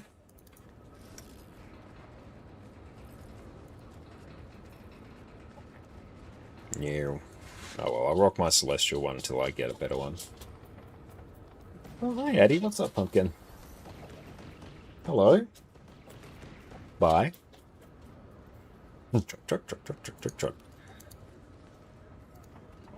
I'll set this to Harriers. Yeah. You're doing map con? Nice. Cool, I can actually put the correct weapons on this character. Scepter, customize, let's go. Harriers. Here, we'll put the pistol. Transference. Nope.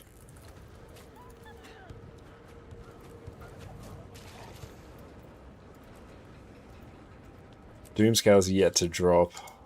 Wow, nice. Recently debating getting the Mistlock Pass since on sale, but decided against me at 300 gold. Feel like it's nice running in the mats for stuff, but maybe you'll regret it. Whatever works for you. I do really, really enjoy the Mistlock one. It's my personal favourite. Concentration. Yeah, it's not real. Yeah, we have to wait to see if it is actually real. Energy, and I don't know. Transference.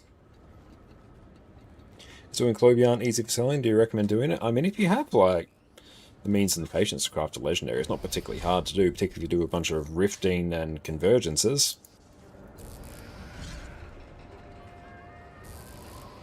And let's... Oh, let's consume all these. Yeah, 2 devs told Areki it's real, he still don't believe. Okay, I can salvage these scepters. Affirmative. that's valuable. No ectos from all of that. That's some nonsense if I've ever seen it. Affirmative. There, I got 1 ecto now. Okay.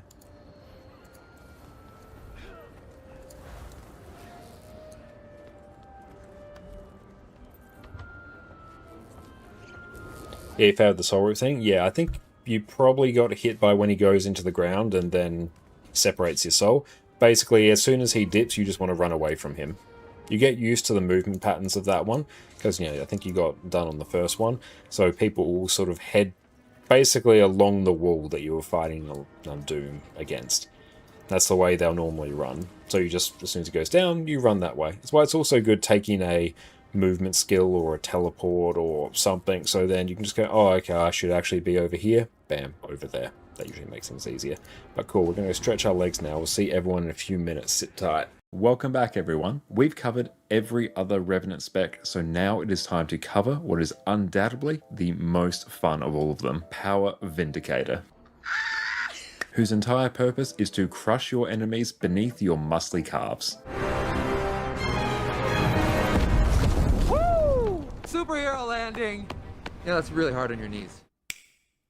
Power Vindicator is the single best DPS spec that Revenant has access to, and we've been building to this one for a while now. Vindicator is simple to play, has outstanding damage, lets you nuke your enemies from orbit with the single most powerful dodge in the game, has blocks and evades on every weapon set that you're going to be using, and with a few slight tweaks, lets you run around with basically infinite endurance in open world, pinging from mob to mob, growing your fortune with every dodge. Revenant has been my main class for years, so it is time, my friends, to finally cover what is its single greatest damage build. Let's dive in.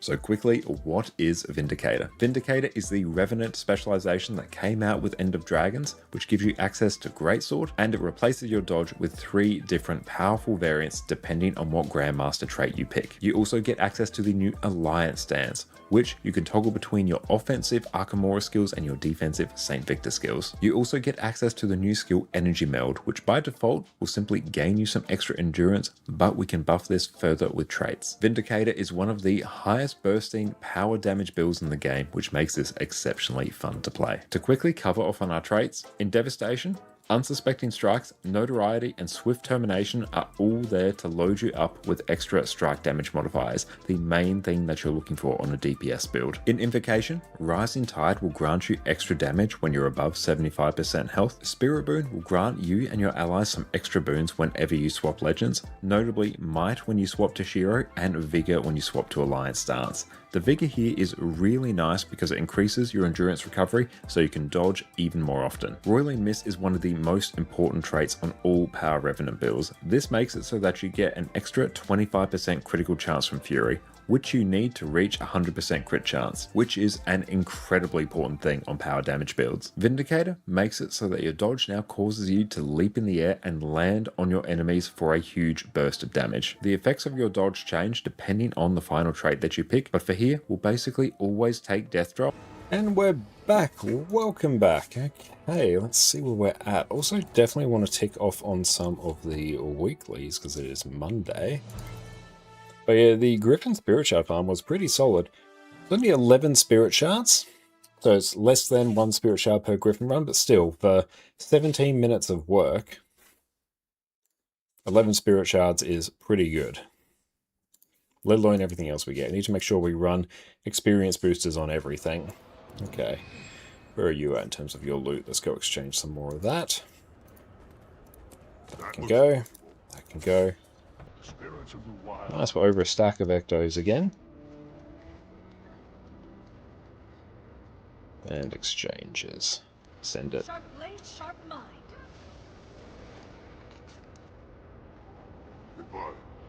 There's a Magnetite now. Yeah, we've still got quite a ways to go for Magnetite. Now, let's check our weekly. Like 10 events, do 3 fractals. Entree of Azurement Jumping Puzzle. Cryptus we can do in the Rifts, that will also tick off an event. Okay, so let's do the Jumping Puzzle.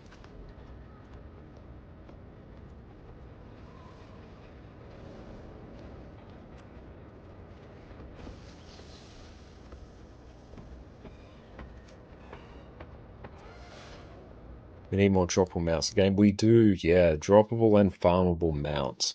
That would be an amazing addition.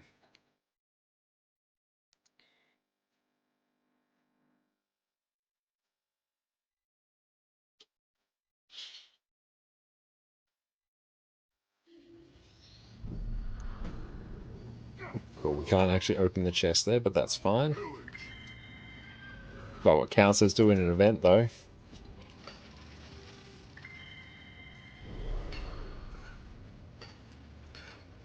Okay, so here now, what I might do, go power, then I'll go actually power Quick Herald.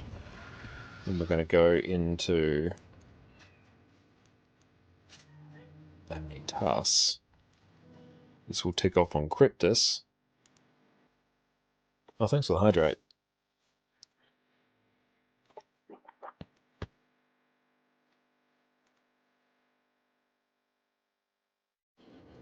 Okay.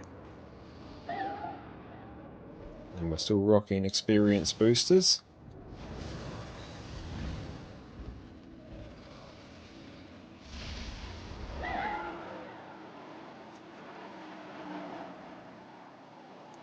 I'm struggling with our connection to EU recently. Might have to see if there's anything I can do to fix it. I mean, it's holding, but it's like just holding. Demons, look out! Let's get the tag up.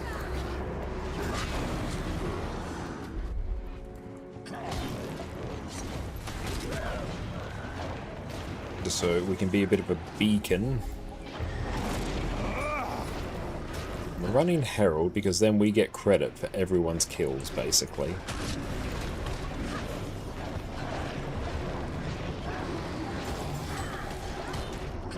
Wrong weapons. No, it's still Scepter. It's like Power Scepter, so it's fine. It's probably not ideal for Herald, but I like it.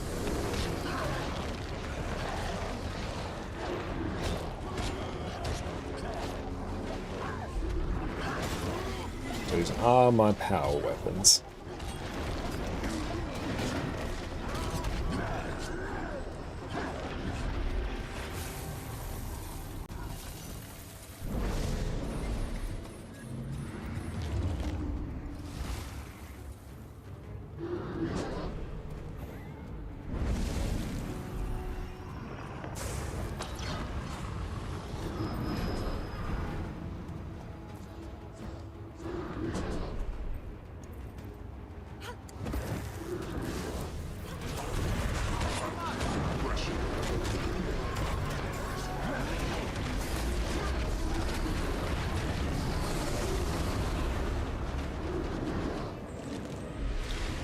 That is Dunskies.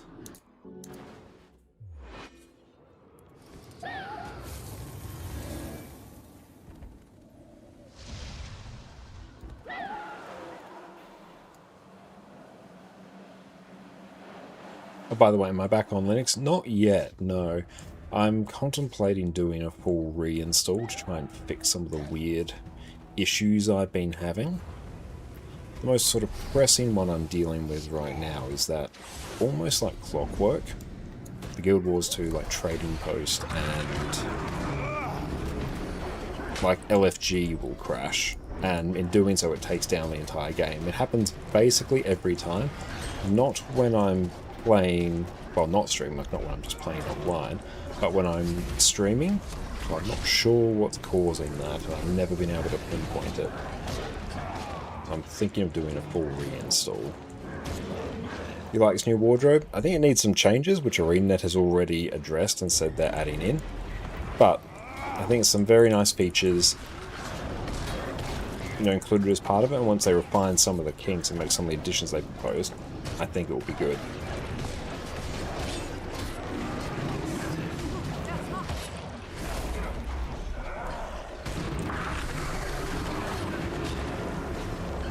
But yeah, it's like a really weird issue that I've been having like clockwork. That's good, at least I do have the 2 hard drives, so there's always at least one active system. And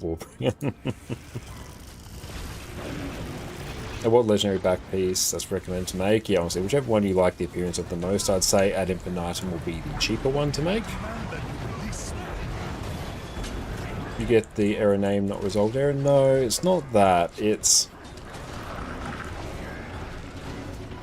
I have to go. I think I've actually taken a screenshot of it. I'll check it in a bit, once I'm done with stuff here.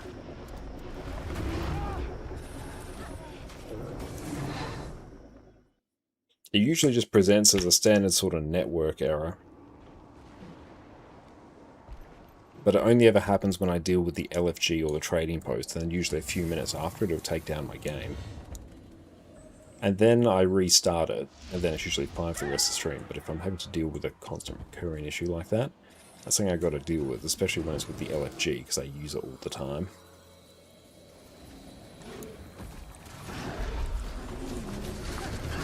Let's see if I can pinpoint it. No, I really do not take any photos.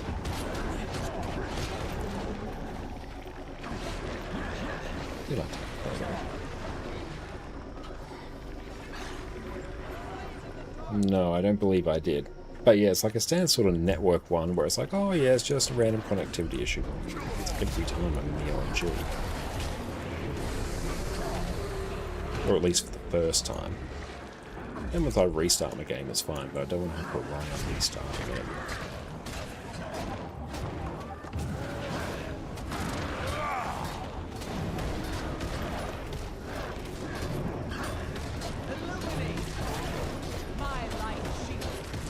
Try a VPN to get to EU. I think there's something funky going on with the routing from Australia to EU right now.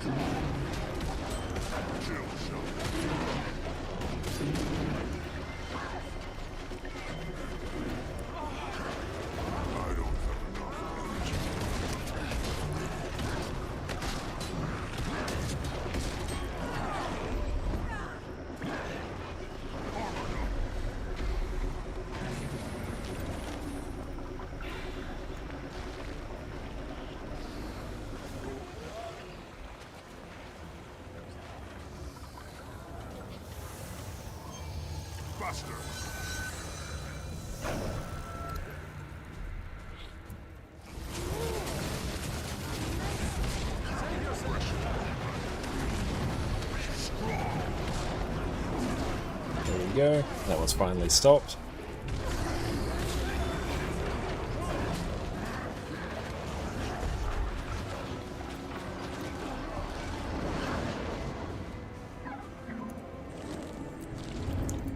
Cool, so we got that one done. Bunch of events taken care of. This isn't you, friend. The cryptids have a hold over you. Fight them. You abandoned us to this madness. They destroyed everything. Now, if we can go hit up a full home. Omnitas is being overwhelmed. My help was needed elsewhere. I'm sorry. You will be. I don't see a full home yet. That's okay. Can hit that up with some flaxing.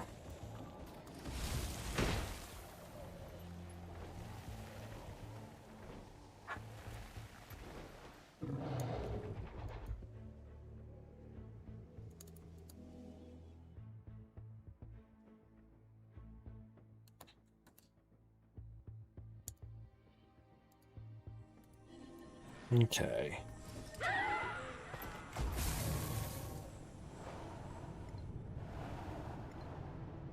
I think it's through here.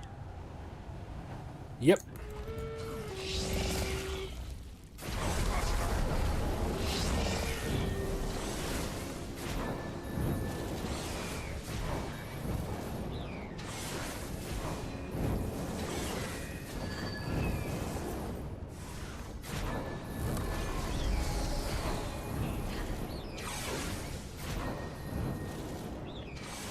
Let's see, there's also one I can do here. I actually should probably just check. I have a bunch of gathering nodes saved in my bank guild like message. They've been there for a better part of a decade. Yep, there they are.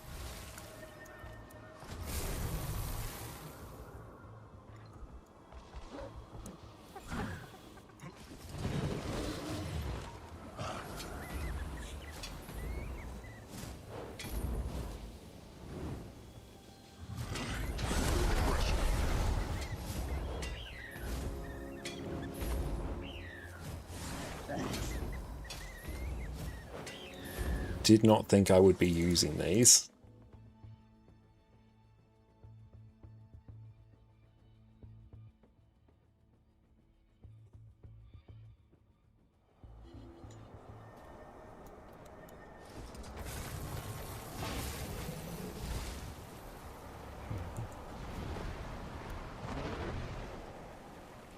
And the rich iron one's in here.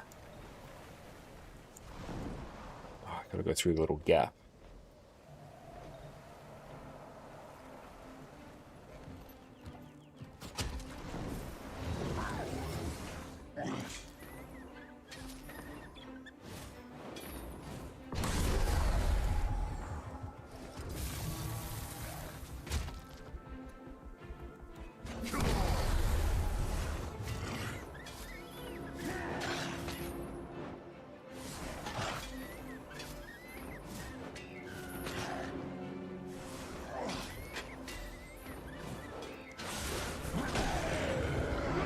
Takes less out of combat. Nice.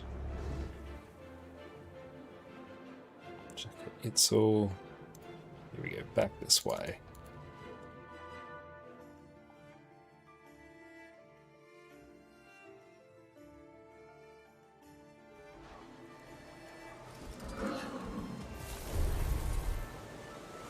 Yeah, see how well I can remember my old farming route. This I used to do back in Corteria days for basically to farm up ore and wood. It was decently profitable.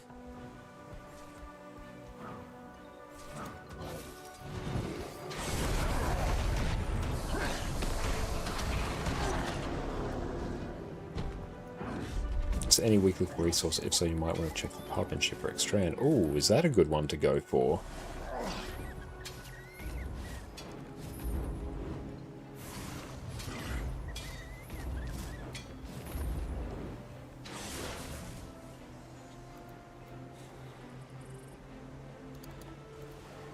Or has some herbs growing nearby. Okay, I'll check that one in a few rounds. Ages passed back in ancient days when life was still simple. Good lord, life was simple back then, wasn't it?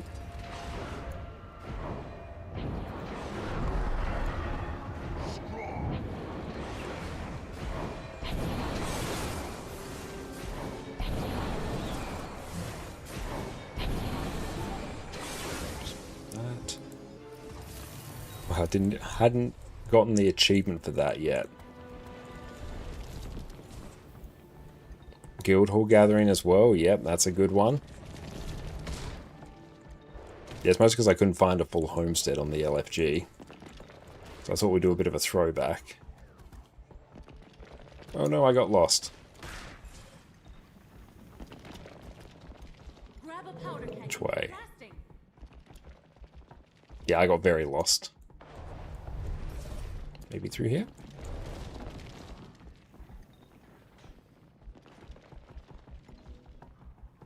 Where is that old iron? Or maybe it's down here. Yeah. Then we get to actually do this event as well.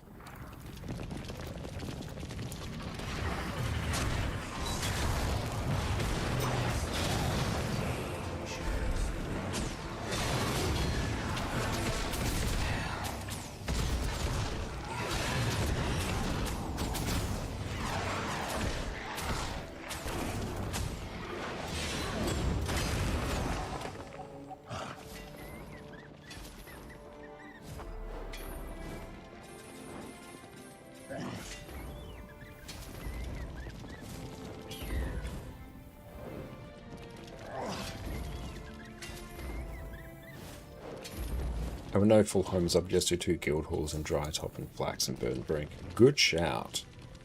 Let's go into Ascended Horse Hero.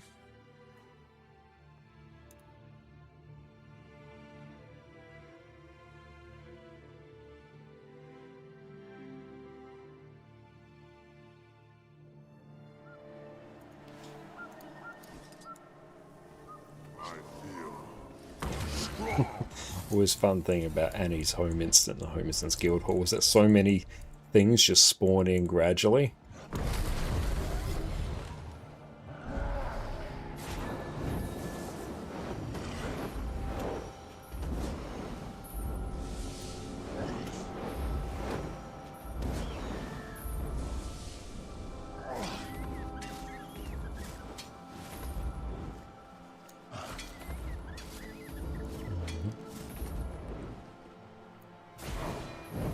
It's all gradually getting back up there in volatile magic.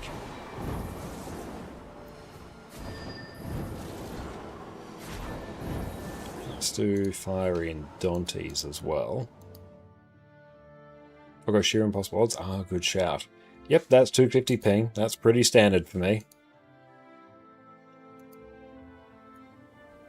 It's the fluctuating like return packets that's giving me pause, because that means it's unstable, which is not common.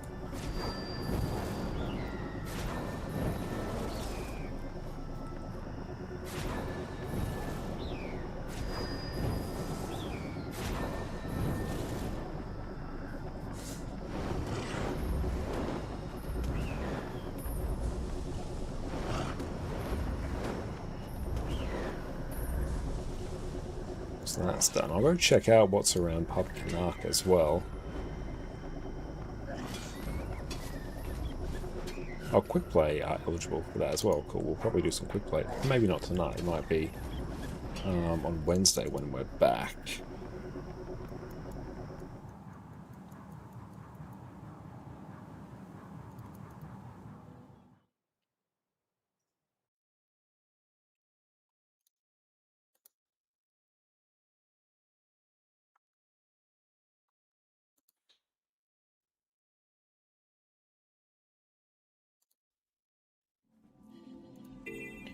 Oh, yeah, there's that nice herb node. Let's do that.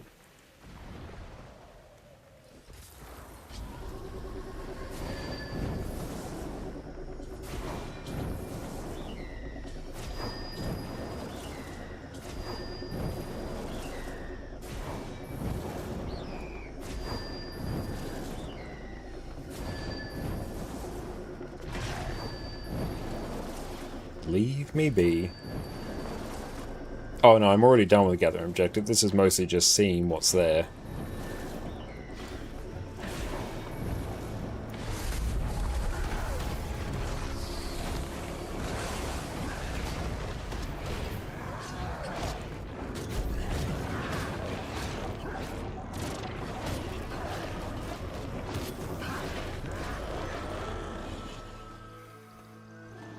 Oh yeah. I can get the same feel when I'm going to go grab a full home instance, and yeah, if the decorations make it really difficult, I do get a bit disgruntled as well, so I feel your pain.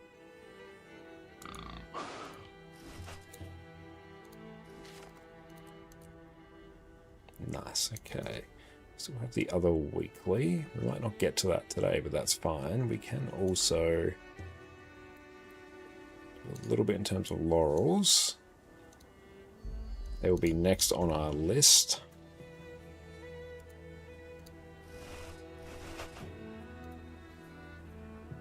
And then we'll eventually get the other tomes as well. We'll work our way through all the good stuff gradually.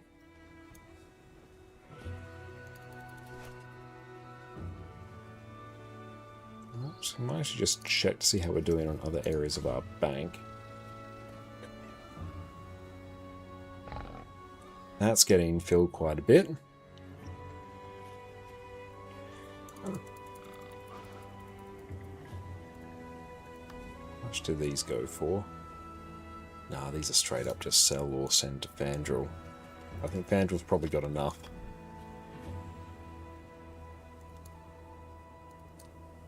Yes, I did contemplate it. Goodbye. Yeah, where is the inventory? I was pressing the wrong thing. Okay. We're very light on other crafting materials. We're doing pretty well for... I think we're getting close. See how many more ectos I need for, I don't know, an Aurine's Fang or something.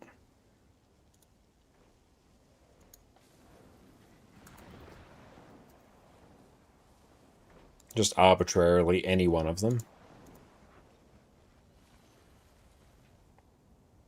So if I don't need them, then I can just liquidate them.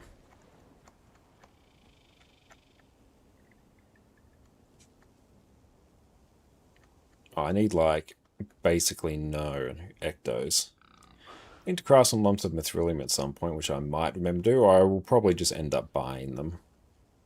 So I basically don't need any more ectos, so ectos are just dud for me now. Yeah, let's get rid of them down there. Anything else uber noteworthy? I think we're good for clovers, actually.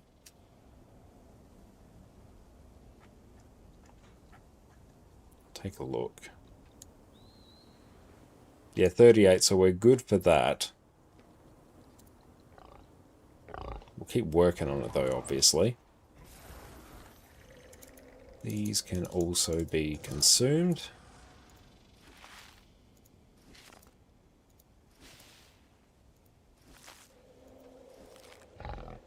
Cool, we got 5.5k of that. That can be turned into trophy shipments.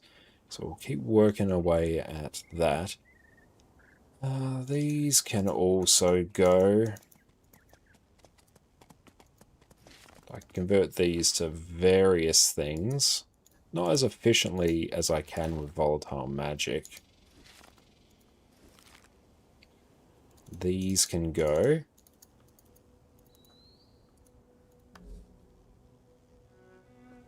These now serve basically no purpose to me.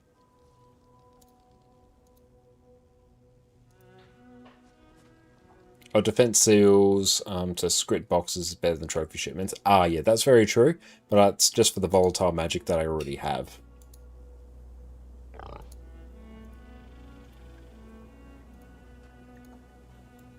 As opposed to doing the Eternal Ice, because yeah, Eternal Ice into trophy ship into defense seals is better now. It's a very good point. And yeah, usually I'll try and do trophy shipments first, if I've got some extra volatile magic lying around.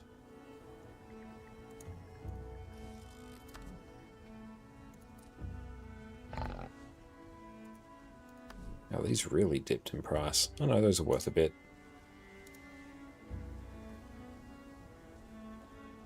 I don't need these for anything.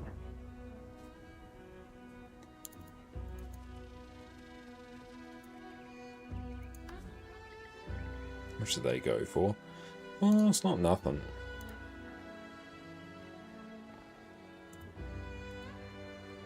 Love the soundtrack that plays here. It's beautiful. Got a bunch of those that can go. Yeah, we don't really have a bunch else. I think butter goes for a bit. What has become of the Empire in my absence? They say Cantha expelled all non-humans and closed its borders. It is indeed something. Basically working my way through anything that's not required for any... Also, like, these can go. I won't actually convert these into the amalgamated draconic things, so I don't have the recipe, and the recipe is like an absolute nightmare to get.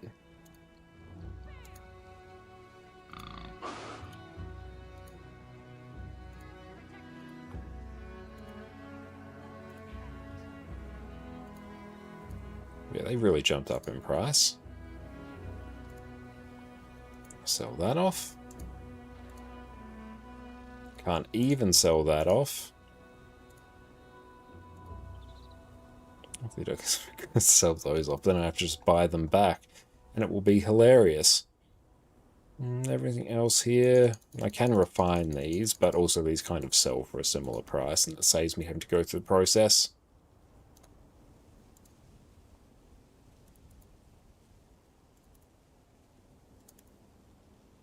Cool, there's that. And then let's also check as well the laurels, because I can do some shenanigans with that. I think it's probably medium things, like medium crafting bags. See how long fast farming takes to load. Can it load before I just buy medium crafting bags? I love the fast farming website. It takes so long to load.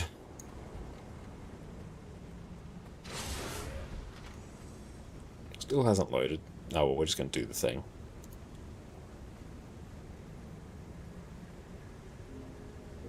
I hope you like the name of your Revenant. Revved up like it's been blinded by light. Now he's just another runner in the night. I love it. That's great. Use the materials tab on efficiency to check prices. Get surprised at what you have in there that costs a ton of gold. Oh, hell yeah. Absolutely.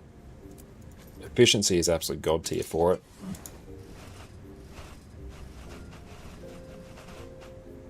That basically turns that into probably around 60 gold or so.